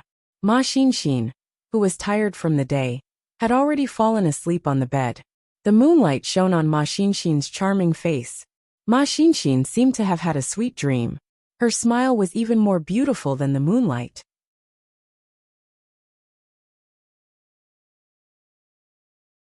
Chapter 869. The morning of Zhongchuan City was beautiful. As the sun rose, rays of sunlight shone on the surface of the river. The boats at the harbor roared as they set sail. Many people jogged along the coast. Old men practiced taiji swordplay, and couples hugged each other sweetly. It was the beginning of a new day. Zhongchuan City was recovering, and everything became busy. Cripple, did you find out what I asked you to do? Under the crowded bridge, Big Brother Dulong and a group of beggars gathered in a corner. Big Brother Dulong's only eye was still bruised. Qin Feng's punch yesterday wasn't light. The man who was called Cripple had an unshaven beard and tattered clothes. He held a walking stick in his hand, and his right leg seemed to be broken. Actually, Cripple was not a cripple. He pretended to be a cripple to gain people's sympathy, so that he could get more money. Big Brother, I found it. That stinky brat brought a fat woman to the 7 days holiday inn. Then, he brought a young and beautiful woman out of the inn to look for a house. After being beaten up by Qin Feng yesterday, Big Brother Dulong was filled with anger. He was afraid of Qin Feng's skills, so he gathered all the beggars in central Chuan City to find out where Qin Feng and Ma Xinxin were. This cripple was one of them. Fuck, he brought another young and beautiful woman? What are women thinking nowadays? They're all so hardcore. How can a woman be willing to sleep with that crippled brat? I'm so handsome, but none of the women took the initiative to flirt with me. Big Brother Dulong wanted to kill Qin Feng. He was furious when he heard that Qin Feng was living a free and unfettered life. Cripple and the dozen lackeys around him stole glances at Brother Dulong's appearance and couldn't help but puke.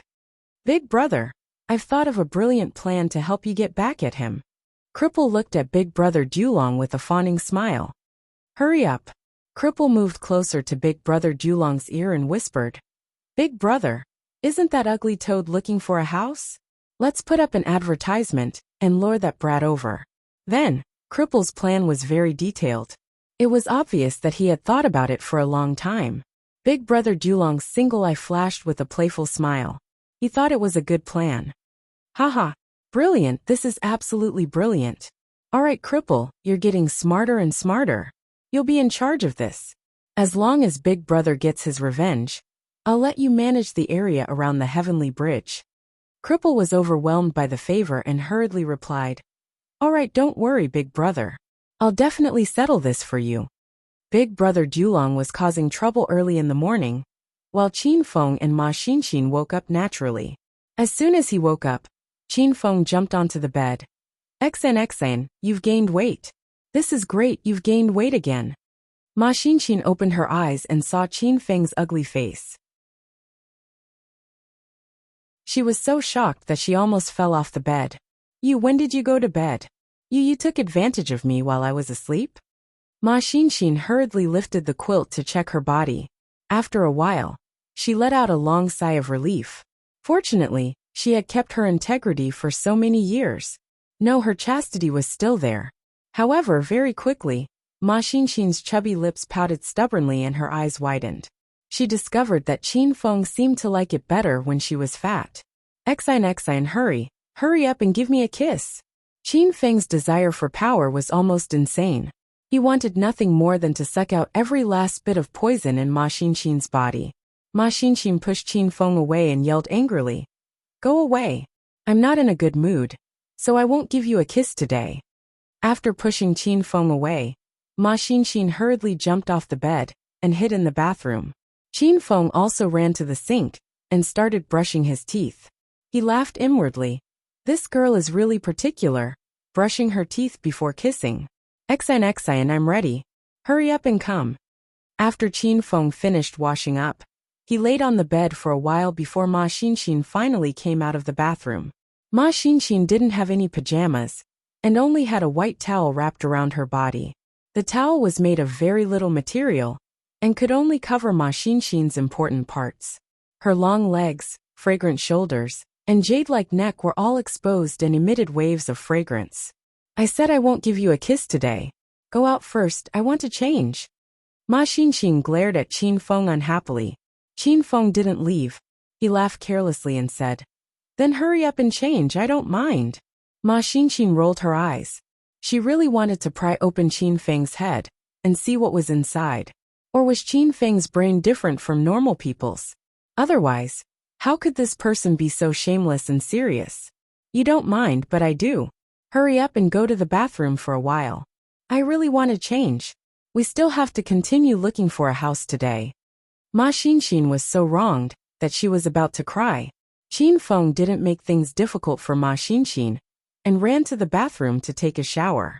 When Qin Feng came out, Ma Xinxin had changed into the clothes she bought yesterday and sat quietly by the window. Qin Feng, I just saw the number of hits for yesterday's recording. It already broke 10,000. Ma Xinxin yelled excitedly. Qin Feng shook his head. The number of hits was too far from what Qin Feng wanted. Only 10,000? If it continues to develop at this speed, when will it reach 20 million? No, it's still too slow. Speaking of the singer mission, Qin Feng became serious. This was a serious matter. 10,000 hits and 2,000 comments in one night is already heaven-defying. Qin Feng, don't be too anxious. Ma Xinxin could see that Qin Feng really cared about the singer mission, so she started to comfort him. Qin Feng walked to Ma Xinxin's side and looked at the comments on Ma Xinxin's phone. Ma Xinxin sat on the chair. Her legs were fleshy and shiny. She raised her head and looked at Qin Feng. She seemed to be straining herself. The comments were all praises. Some people even requested Qin Feng to sing other people's songs. Qin Feng skimmed through the comments and returned the phone to Ma Xinxin. Qin Feng lowered his gaze, and his eyes happened to meet Ma Xinxin's beautiful eyes. Ma Xinxin had become a big fat girl. She was a completely different person from the slender and charming Ma Xinxin. Qin Feng's expression was gentle, revealing a trace of affection. Ma Xinxin closed her legs and grabbed the hem of her clothes. She was so nervous that her fats were trembling. The scene seemed to freeze. The atmosphere became ambiguous in an instant.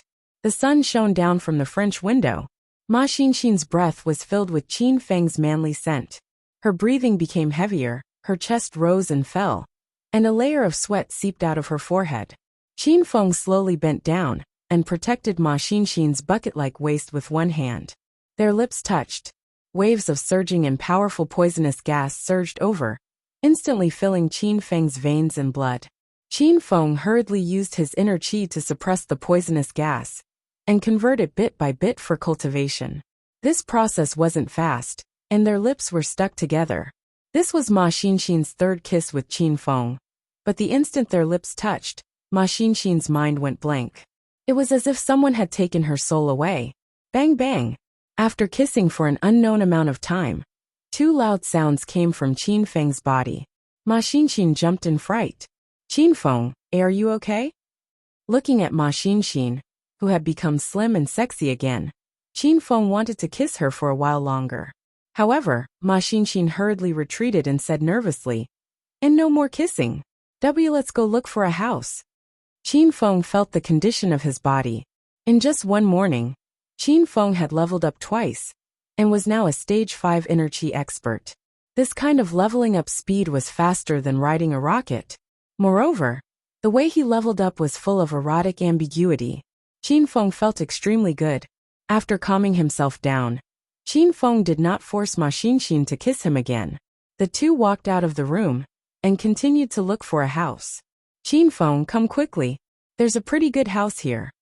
As soon as the two left the hotel, Ma Xinxin saw a satisfactory advertisement on a rental billboard nearby. Qin Feng glanced at it. It was indeed not bad. The house was nearby and belonged to the urban area. It had 3 bedrooms and 2 living rooms, and it only cost 1,000 yuan a month. Moreover, the starting rent was 1 month, and there was a deposit for another month. Based on this calculation, renting this house would only cost 2,000 yuan. It was just right for Qin Feng and Ma Xinxin's current situation. "Qin Feng, this house is really good. 3 bedrooms and 2 living rooms for 1,000 yuan a month. Let's go and have a look." Ma Xinxin excitedly hugged Qin Feng's arm. She felt like Qin Feng's girlfriend, and they were going to live together. The two quickly found the house on the advertisement. It was a high-class residential area. After they found Block 3, Qin Feng and Ma Xinxin took the elevator to the 11th floor and arrived at the door of Unit 1102. Ma Xinxin pressed the doorbell, and the door quickly opened. A burly man poked his head out and looked at Qin Feng and Ma Xinxin. He yelled, "What are you doing here?" "Big brother, we're here to rent a house. Are you renting this house?" The burly man looked like a fiend, and Ma Xinxin was frightened. "Yes, it's for rent. Come in and have a look." The burly man was stunned for a moment. He scanned Qin Feng carefully again, and then stepped aside. Qin Feng and Ma Xinxin walked into the house. As soon as they entered, 2 daggers were pressed against Qin Feng and Ma Xinxin's waists. "Stinking brat, you're finally here. You dared to offend our big brother Dulong. I'll make you bleed today. Big brother Dulong, you're here, and you even brought a pretty girl with you. This girl is so fucking pretty. I can't hold it in any longer." The burly man closed the door and locked it from the inside. A large group of people walked out of the house. The leader was Big Brother Dulong, who was beaten up by Qin Feng at the tunnel entrance yesterday. Qin Feng felt that something was wrong as soon as he entered the house. When the burly man locked the door, Qin Feng had already calmed down. He was in complete control of the situation in the house, and his expression didn't change in the slightest. Ma Xinxin, on the other hand, was stunned. She didn't think that she would be kidnapped. Ma Xinxin finally understood. No wonder the rent was so cheap and the location was so good. After all this time, it was a trap set by these bad guys.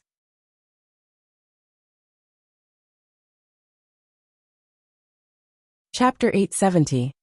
Qin Feng and Ma Xinxin were surrounded by a dozen strong men. These strong men were twirling daggers in their hands and looking at Qin Feng frivolously.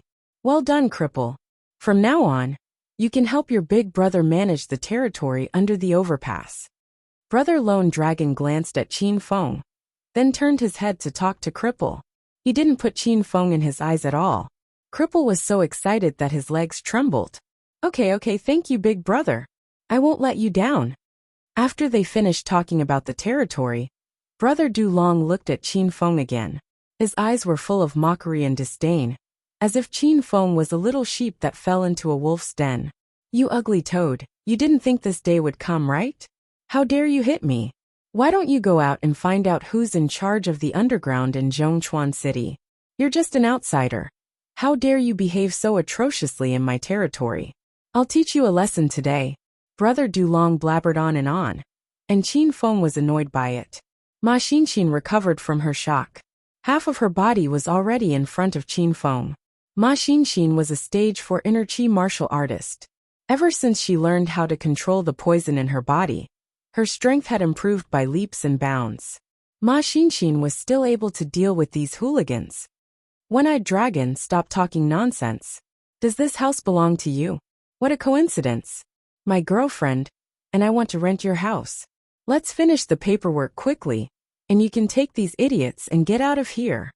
Seeing that Brother Dulong couldn't stop once he started talking, Qin Feng interrupted him.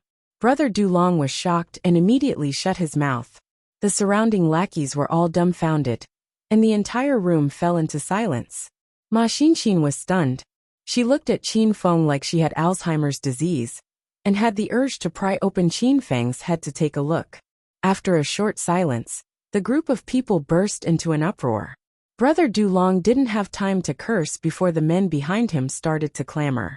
Damn you, what are you talking about? Not only is this bastard ugly, there's something wrong with his brain. Why the fuck is he talking about renting a house? Are you crazy? Brother Lone Dragon, this ugly toad just called you a one-eyed dragon. How dare it call me a one-eyed dragon?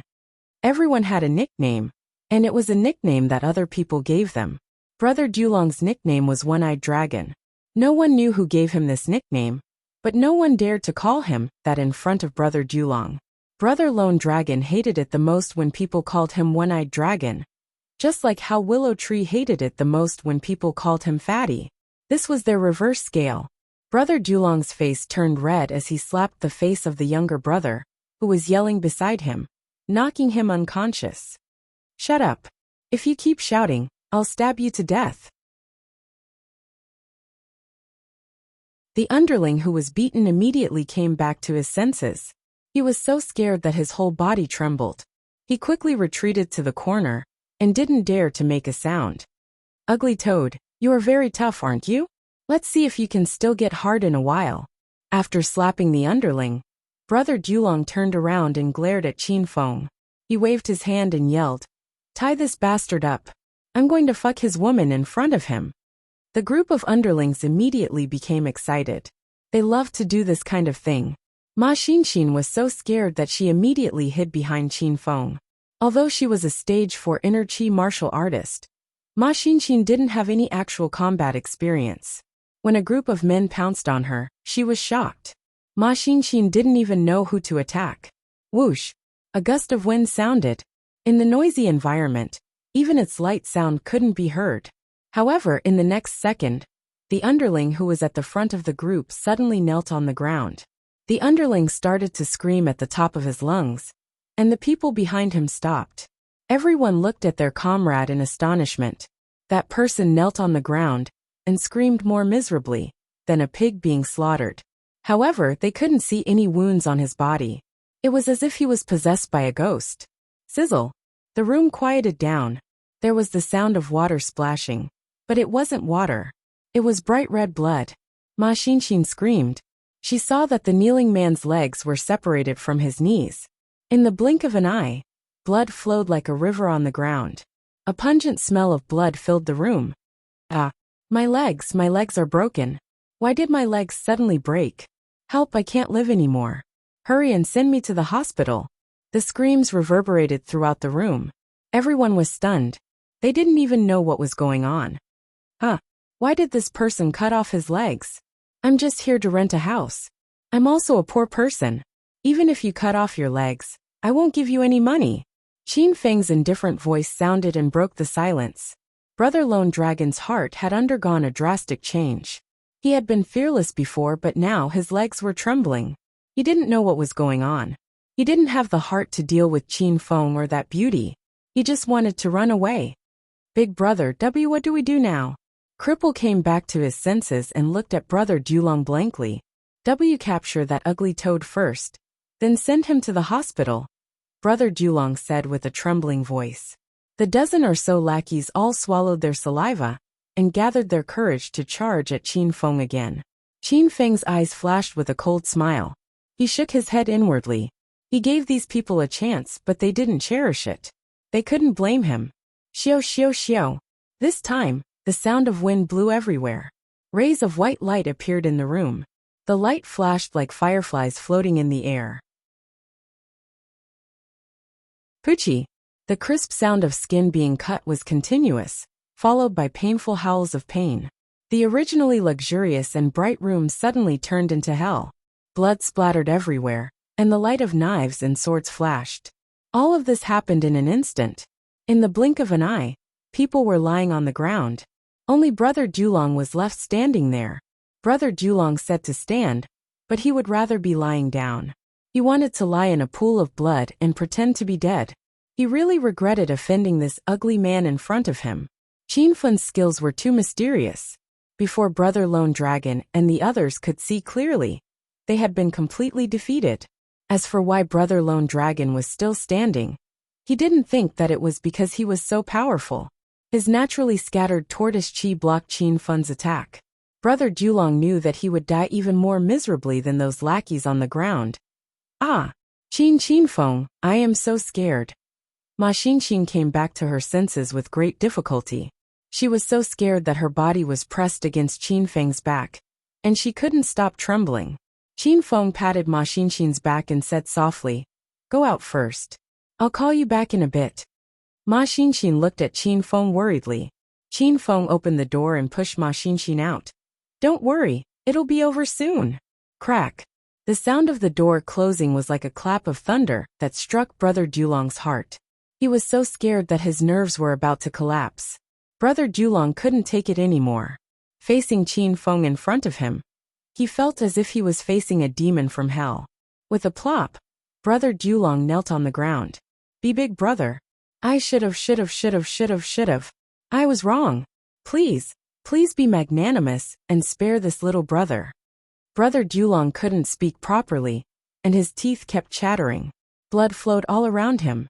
Those underlings usually pretended to be disabled and begged outside. But now those people really had their arms and legs broken. They were truly disabled. "One-eyed dragon, what do you mean by that? I've already said that I'm here to rent a house. What's wrong with your lackeys? Do they want to cause trouble by making themselves disabled? Do they want to force me to give you money?" Qin Feng pulled a chair and leisurely sat in front of Brother Dulong. Brother Dulong didn't care that Qin Feng called him one-eyed dragon, and he even had to flatter Qin Feng with a smile. "Be big brother, it's fine to rent a house. If you like this little brother's house, you can move in at any time. It doesn't matter how long it takes. I don't want a single cent from big brother." Brother Dulong struggled to speak, and Qin Feng struggled to listen. "It's not good to have too much money. We're not that close, so I'll give you some money. Don't lose money."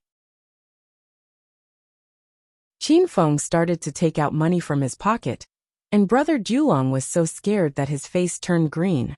"Big brother, don't be so polite with this little brother. It's my honor to be able to do something for big brother. I don't want money. I really don't want money." Looking at Brother Dulong's cowardly expression, Qin Feng found it quite funny. "You really don't want money?" "No, I don't want it." "Then I won't be polite.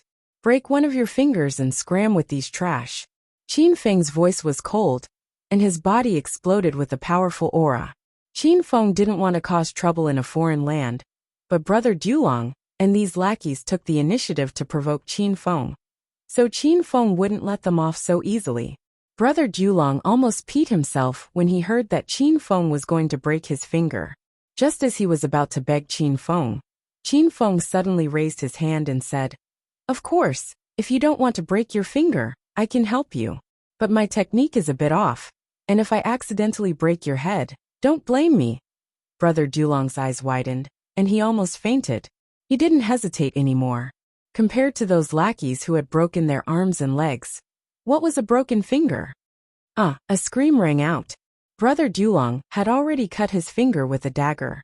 He didn't have time to bandage and treat the wound. He quickly got up and was about to leave. "Be big brother, I still have things to do. I'll leave first." "Take this group of trash away and clean up," Qin Feng said indifferently.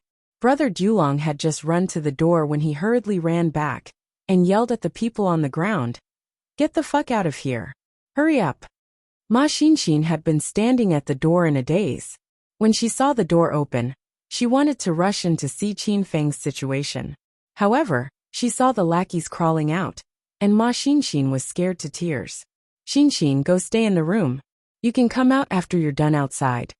Ma Xinxin didn't even have the strength to walk. Qin Feng went up and carried her.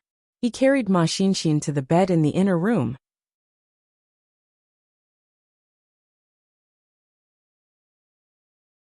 Chapter 871. Qin Feng stayed in the living room for a while and choked on the smell of blood. Then he went into the room. Ma Xinxin was still in a daze, so Qin Feng patted her back and comforted her the entire time. After an unknown amount of time, there was no more movement outside. Qin Feng walked out of the room and found that Big Brother Dulong and the others had run away. However, the room was clean and tidy, just like when Qin Feng and Ma Xinxin first came. Qin Feng let's go. Ma Xinxin also ran out of the room and looked at Qin Feng worriedly. No need to go, we'll stay here from now on. That Cyclops gave us a free place to stay, it would be a waste not to stay. Since Qin Feng said he wanted to stay here, Ma Xinxin couldn't refute. Seeing that Ma Xinxin was still in a daze, Qin Feng changed the topic to the celebrity mission and started to distract Ma Xinxin. Qin Feng and Ma Xinxin looked at the situation on the various websites.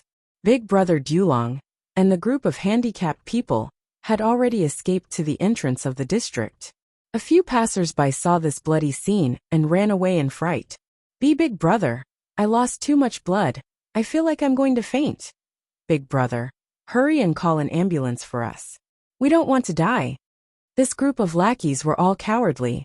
They cried and screamed to the heavens and annoyed Big Brother Dulong to death. Big Brother Dulong hurriedly called an ambulance. His severed finger had to be reattached within 24 hours, or else it wouldn't be reattached. When the ambulance arrived, the medical staff were scared silly. Big Brother Dulong and the others climbed into the car and shouted for the driver to hurry to the hospital. Because there were too many injured, the car couldn't fit them all. In the end, 2 nurses and a doctor were chased out of the car. The 3 of them were extremely depressed. Big Brother Dulong and the others' injuries looked heavy, but in reality, they weren't fatal. When they arrived at the hospital, the doctor stopped everyone's bleeding and bandaged their wounds. Their lives were saved. Big Brother, isn't that brat too strange? I still haven't come back to my senses. I lost an arm. What will I do in the future? Big Brother, we must take revenge. You idiot, you still want to take revenge? If I can keep my life this time, I'll count on Ba. Anyway, I'll never provoke that ugly toad again. He's a fucking monster.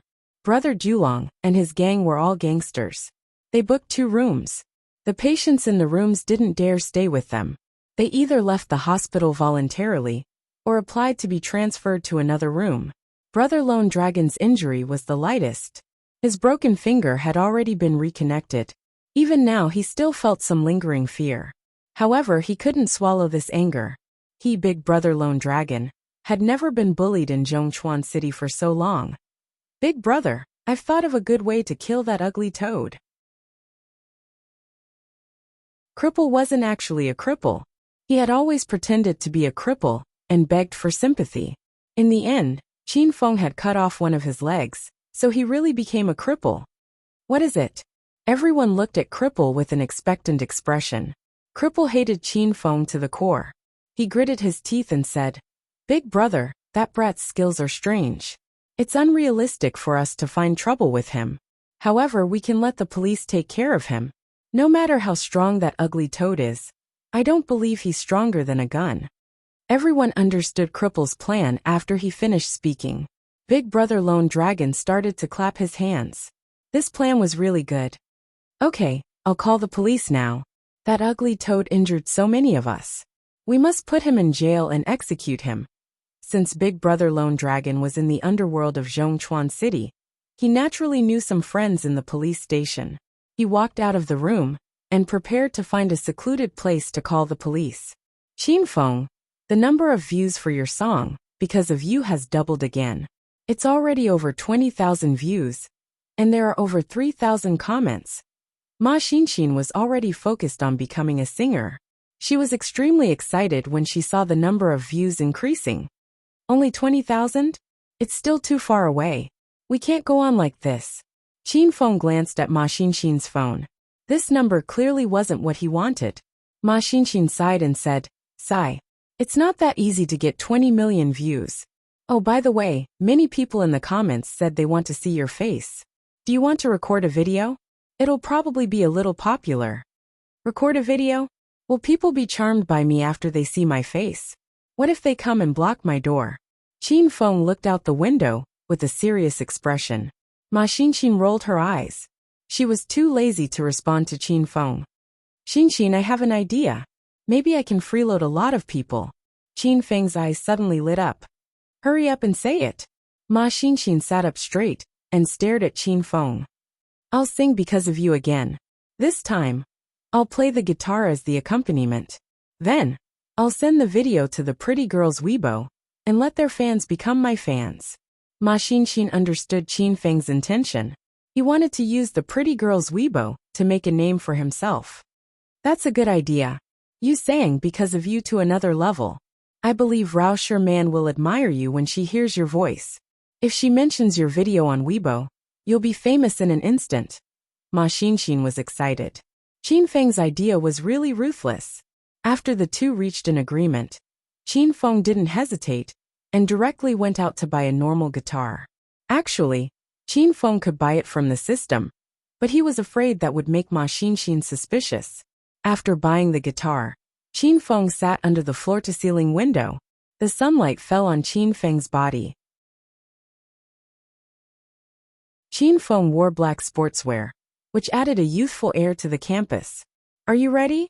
Qin Feng looked at Ma Xinxin and asked.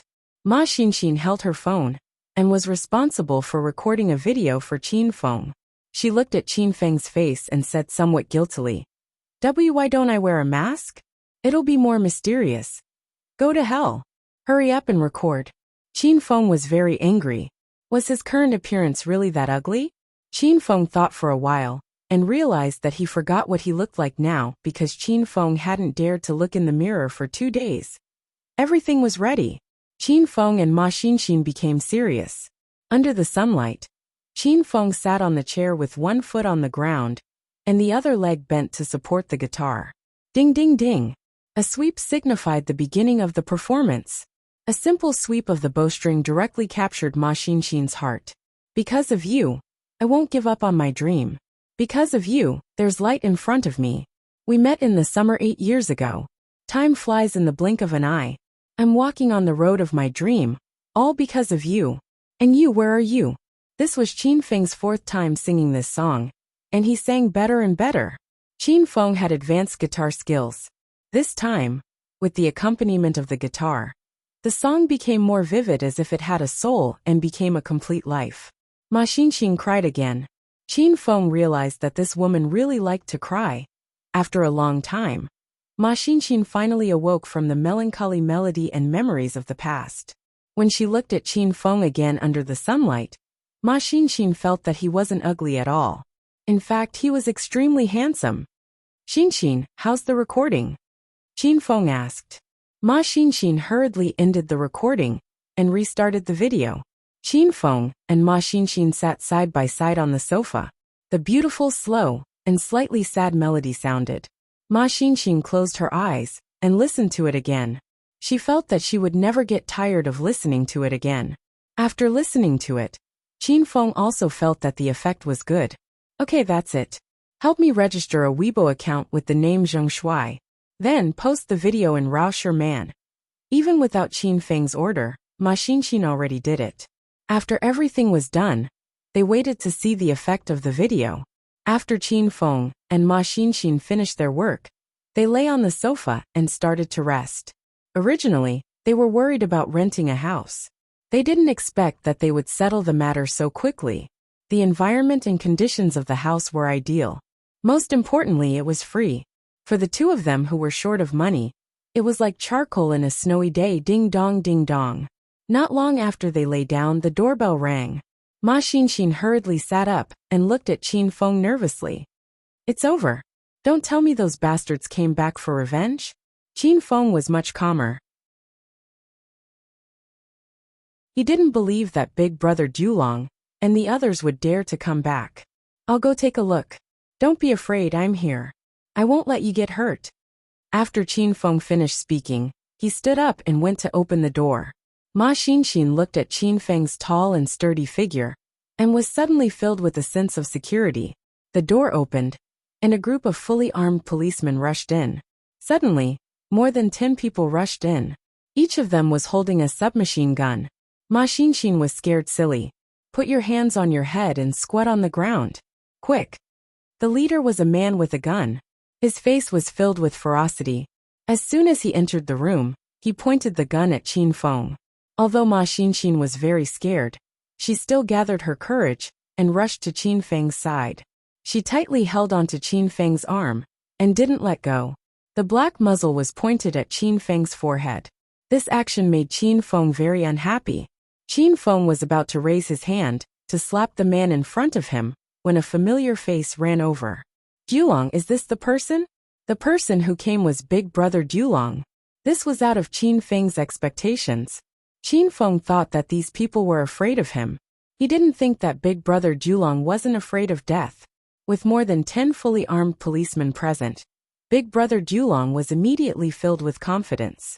He pointed at Qin Feng with his bandaged finger, and his single eye was about to pop out of its socket. Big Brother Li, it's this bastard. He's not from Zhongchuan City, but he dares to come and cause trouble in Zhongchuan City. Not long ago, this ugly toad injured more than 10 of my brothers. They're all lying in the hospital. This group of policemen was called over by Big Brother Dulong. The man pointing the gun at Qin Feng was Big Brother Dulong's brother. Because Zhongchuan City had only been developed for a few years, there were crooks mixed with honest people. Naturally, there was a group of black and white forces.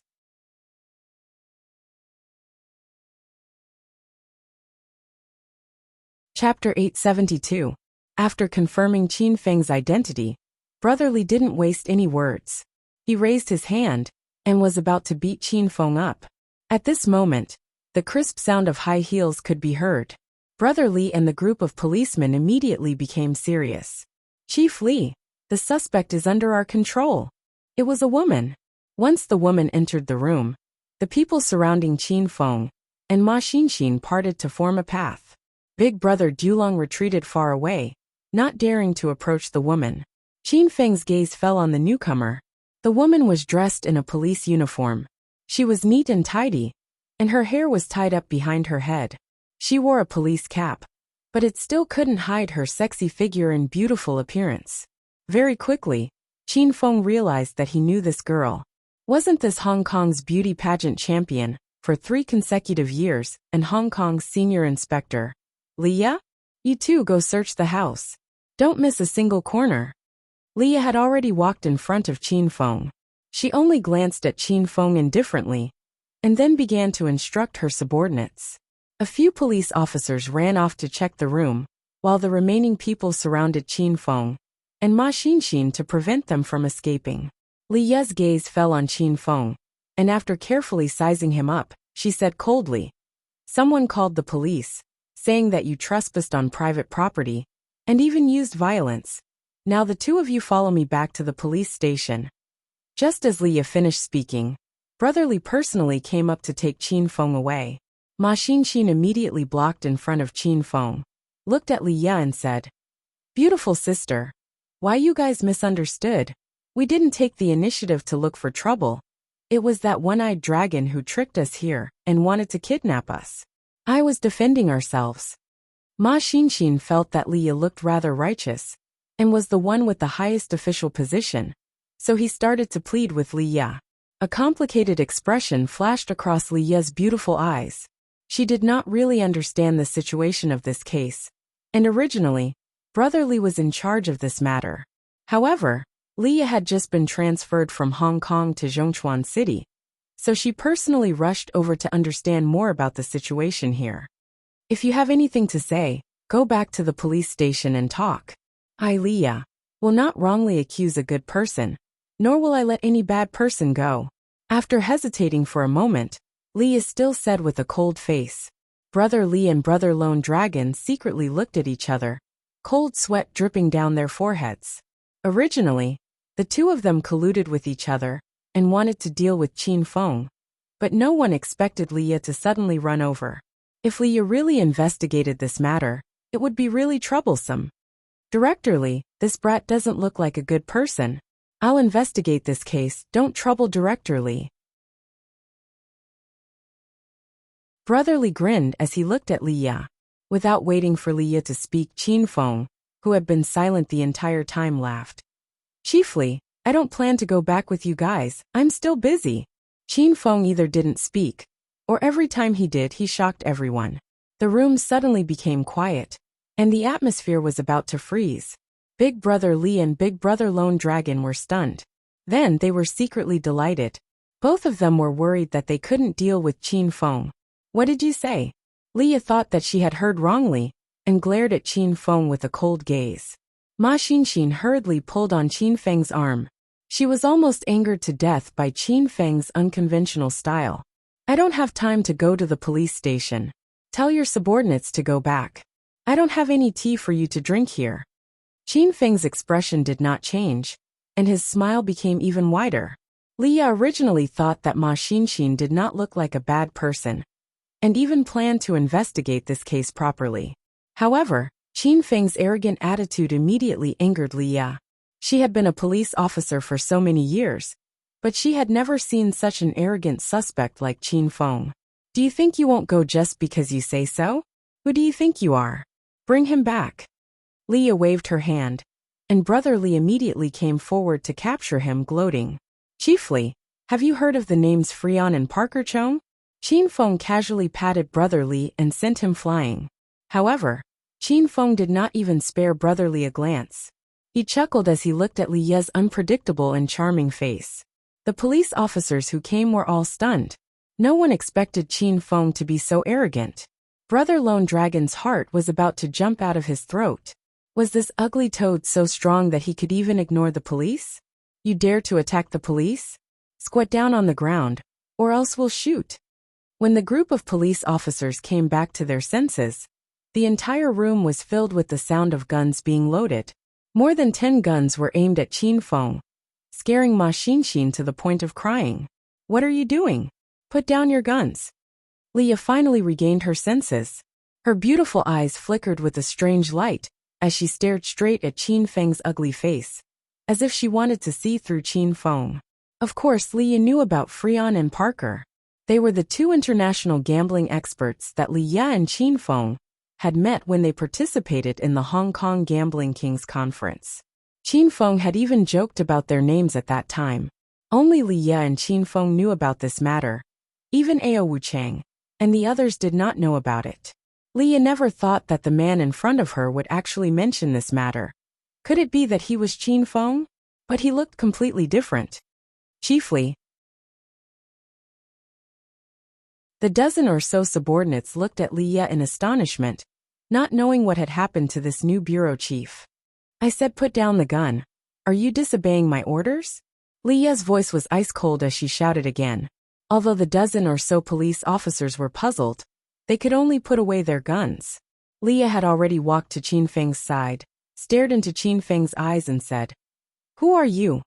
If you want to know, come sit with me in the room. Qin Feng laughed sinisterly. Leah hesitated for a moment, but in the end, she still followed Qin Feng into the house. She was really curious about the identity of the ugly man in front of her, because Leah had missed Qin Feng a lot recently. Xian, go watch TV on the sofa. I'll be out in a while. Qin Feng turned his head and looked at Ma Xinxin. When he said those words, everyone was stunned. Qin Feng and Leah went to the master bedroom, and even locked the door. Brother Dulong and the dozen or so police officers were completely dumbfounded. All of them stood there like idiots, not knowing what to do. Ma Xinxin was surrounded by a group of men, and was a little nervous. She suddenly thought of Qin Feng's last words. And Ma Xinxin really went to the sofa to watch TV. When the TV was turned on, it was still a cartoon. Ma Xinxin quickly immersed herself in the cartoon, as if she had forgotten about Brother Dulong and the others who were standing at the side. From time to time, Ma Xinxin would let out a bell-like laughter, causing Brother Dulong and the others to feel awkward. In the master bedroom, Qin Feng lay comfortably on the big bed. Leah crossed her arms and stood vigilantly at the door. Speak, who exactly are you? Xiaoya, old lovers are especially passionate when they meet. Why do you have such a scowling face? Come, get on the bed and talk to me about life. Qin Feng was not serious at all. Leah forcefully suppressed the anger in her heart and said coldly, Who exactly are you? If you don't tell me, I'll shoot you. Qin Feng realized that when a woman became a police officer, her temper became more and more explosive. Lu Bingbing would easily shoot you. And this Liya was also developing in that direction. Qin Feng sat up straight, and his expression became serious. Xiaoya, I'm Qin Feng. Liya's body trembled. She had already thought that the ugly man in front of her was Qin Feng. But the moment Qin Feng admitted it, Liya still couldn't believe it. You're really Qin Feng? Your face. Qin Feng didn't want to talk about his current face, so he immediately interrupted Liya and said, I'm just changing my appearance. Did you forget that not long ago, I came to Hong Kong to work with you to break the Wei family and Yamaguchi-gumi's money laundering mission? There's also group leader Yan, brother Ao Wuchang, and senior Blue Dragon Ji Yi. We're old partners. In order to make Liya believe his identity, Qin Feng told her some of the things that happened before. Liya's expression changed again and again. Her cold expression had already disappeared, and her beautiful eyes flickered with a hint of surprise. You really are Qin Feng. Why did you come to Zhongchuan City? You actually didn't tell me. Liya sat down next to Qin Feng, not minding that her body was stuck to Qin Feng's body. I've only been here for 2 days, and I didn't even have the time to look for you. Qin Feng said seriously. Actually, he didn't even think of looking for Liya. Come on, you must have forgotten about me. Ever since you left Hong Kong, you haven't even called me once. Liya had changed from the capable and powerful policewoman to a gentle and clingy little girl. Qin Feng didn't want to talk too much about this topic, otherwise he would be exposed, so he quickly changed the topic. Oh right. Why did you come to Zhongchuan City to become a police officer? Aren't you Hong Kong's senior inspector? It's all because of the money laundering mission last time. I made a great contribution, so the higher-ups promoted me and transferred me to Zhongchuan City to be the bureau chief. I've only been here for less than a month. Qin Feng chatted with Liya for a while, and also understood Liya's recent life. Liya kept staring at Qin Feng's face, and could no longer hold it in. Qin Feng, can you change back to your previous appearance? You're so ugly now. I don't want to change. I like it this way. Otherwise, if I'm too handsome, it'll be too troublesome. Qin Feng curled his lips, feeling a little unhappy in his heart. Liya really admired Qin Feng. She had never seen such a freak like Qin Feng. Liya had seen Qin Feng's and Xiao Feng's appearances before, and she felt that Qin Feng himself was quite handsome. Xiao Feng's appearance was too ordinary, but how could his current appearance be described as ugly? Of course, that was because Liya had never seen Green Wolf's appearance before. That was not the appearance of a human at all. You're really sick, you have to make yourself so ugly. Liya could not help but complain. Immediately, a crisp sound came from Liya's buttocks. She was slapped by Qin Feng. If I don't hit you for 3 days, you'll be able to talk to me properly. Qin Feng suddenly became strong, causing Liya to grit her teeth in grievance. But she did not dare to get angry at Qin Feng, because she knew that the more she resisted, the more she would suffer. Humph! You scoundrel! I want my subordinates to capture you. Liya stood up and was about to leave when Qin Feng pulled her into his embrace. Oh right, since you're the bureau chief here, then help me capture that one-eyed dragon, and that subordinate of yours surnamed Li. It's obvious that he's a bad person who's in cahoots with One-Eyed Dragon. These people are simply ruining the atmosphere of the police station. Qin Feng got down to business.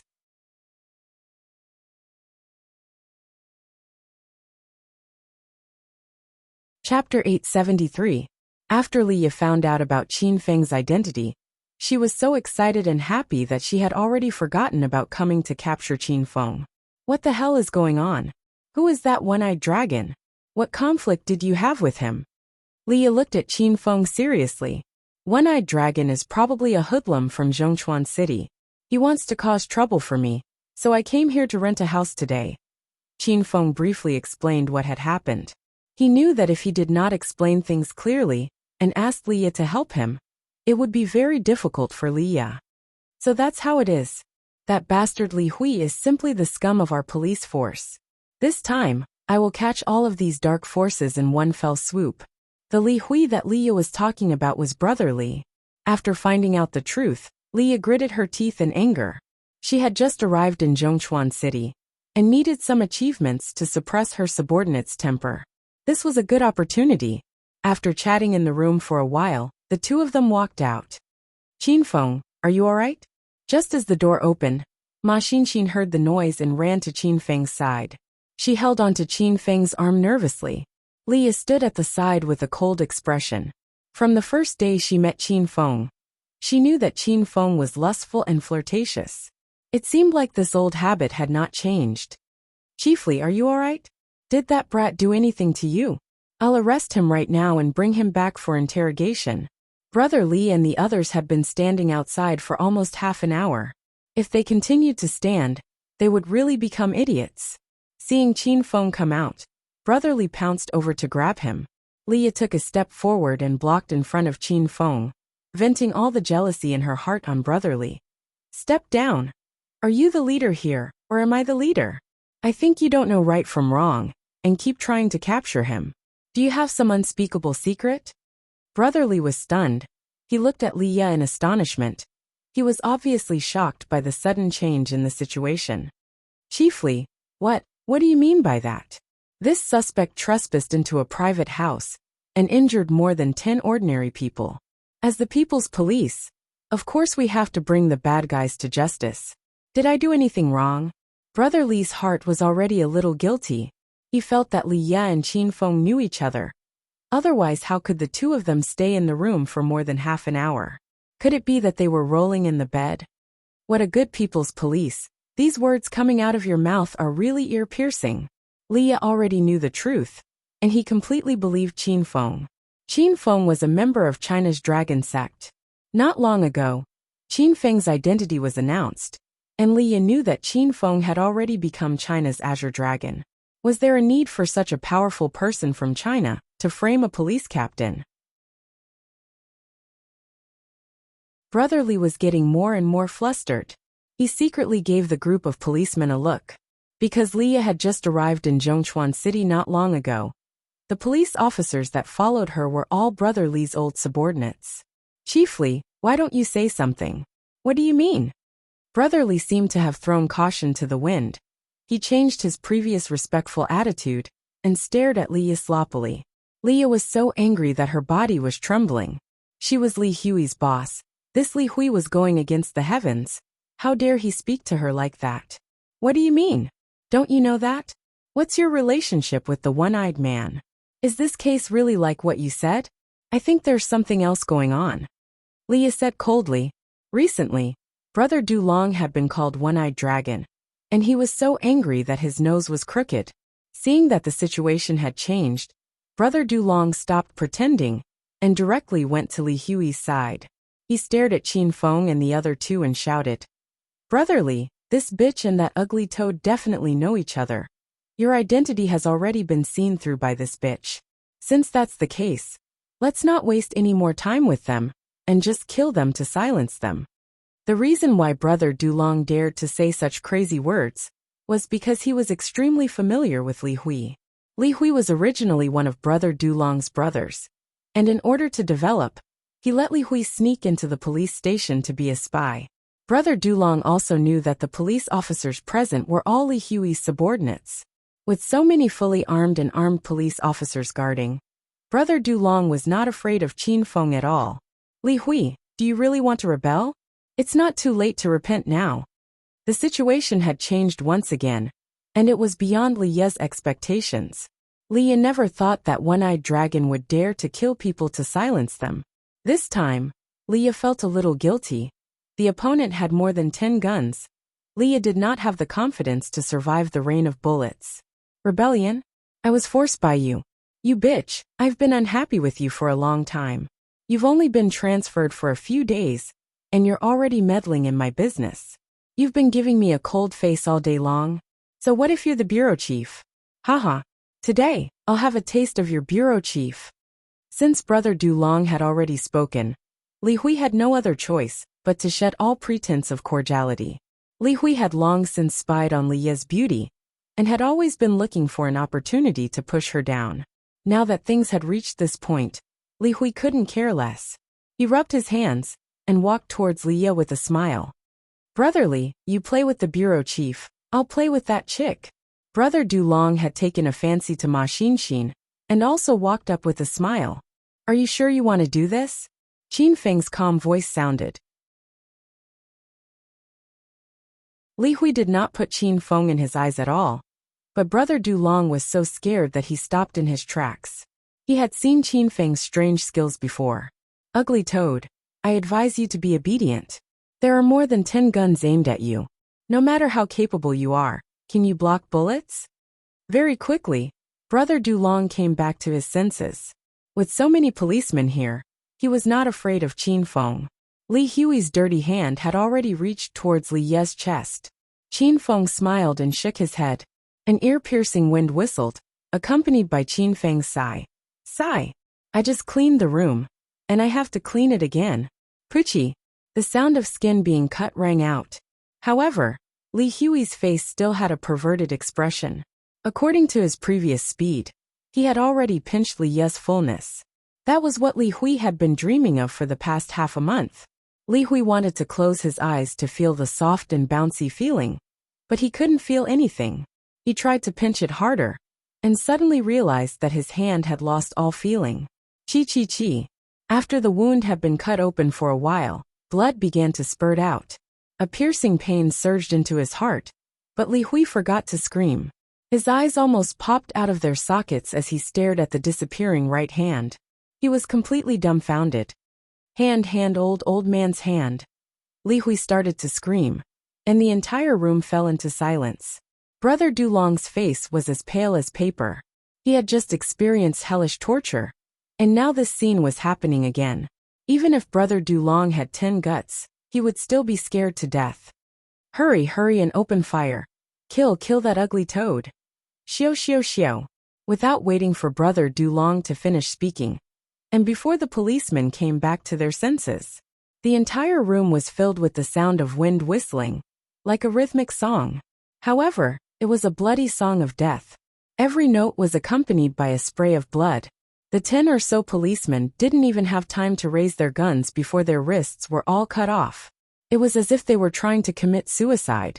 The guns fell to the ground and were stained by the dazzling blood. The situation had changed once again, and it had come too fiercely. Other than Qin Feng, no one had come back to their senses. Li Hui was still rolling and screaming in a pool of blood. The 10 or so policemen weren't seriously injured, and only had a cut on their wrists. Brother Dulong was completely fine, but he was more afraid than anyone else. He knew that he was finished this time. One-eyed dragon, I already said I would give you rent, but you didn't want it. Now you brought people to cause trouble. You're not honest. Qin Feng smiled at Brother Dulong. Brother Dulong was so scared that he knelt on the ground again. Big brother, I was wrong. I will never. Before he finished speaking, a white light flashed, and Brother Dulong's eye exploded. He screamed like a pig being butchered. Liya and Ma Xinshin were both frightened by this scene. The two women hugged each other tightly, looking for comfort. They understood Qin Feng quite well. Qin Feng was usually mischievous and frivolous. He rarely got angry and made a move, but if Qin Feng really made a move, the consequences would be unimaginably terrifying. One-eyed dragon had now become an eyeless dragon. In the future, no one would call him One-eyed Dragon. Would he be happy about this? Li Hui had lost an arm, and after witnessing Qin Feng's strange skills, he was completely discouraged. He didn't even have the guts to resist. Although the dozen or so policemen still had the chance to sneak attack Qin Feng, none of them had the guts to do so. The entire room was silent. Everyone looked at Qin Feng fearfully. Qin Feng stood in the middle of the hall, looked at Li Ya and said, Xiaoya, you settle the rest yourself. Li Ya walked to Qin Feng's side, her heart beating so fast that it couldn't stop. Qin Feng had saved Li Ya once again, and Li Ya was extremely grateful. I'll call the station now. Li Ya had already taken her phone to her room. Qin Feng pulled a chair and sat in the hall. Ma Xinshin had already run over and held onto Qin Feng's arm. You guys clean up the room before the people Xiaoya calls for come over. I want this place to be exactly the same as when you came. Qin Feng's voice was ice cold. The dozen or so policemen trembled in fear and immediately began to clean up the room. Li Hui and brother Julong were directly dragged to the door and thrown away like trash. No one paid any attention to them. Very quickly, the reinforcements that Li Ye had called for arrived. The room's hygiene had also been cleaned up. It was exactly the same as before, as if nothing had happened here. Chiefly, what's going on here? All of a sudden, more than 10 police officers arrived. Everyone was shocked as soon as they entered the room. This was because everyone saw Captain Li Hui with a broken arm. He was left at the door and no one cared about him. Arrest all of Captain Li's men and bring them back to the police station. Li Ye did not explain and gave the order. Everyone was shocked. It was obvious that they did not understand the situation.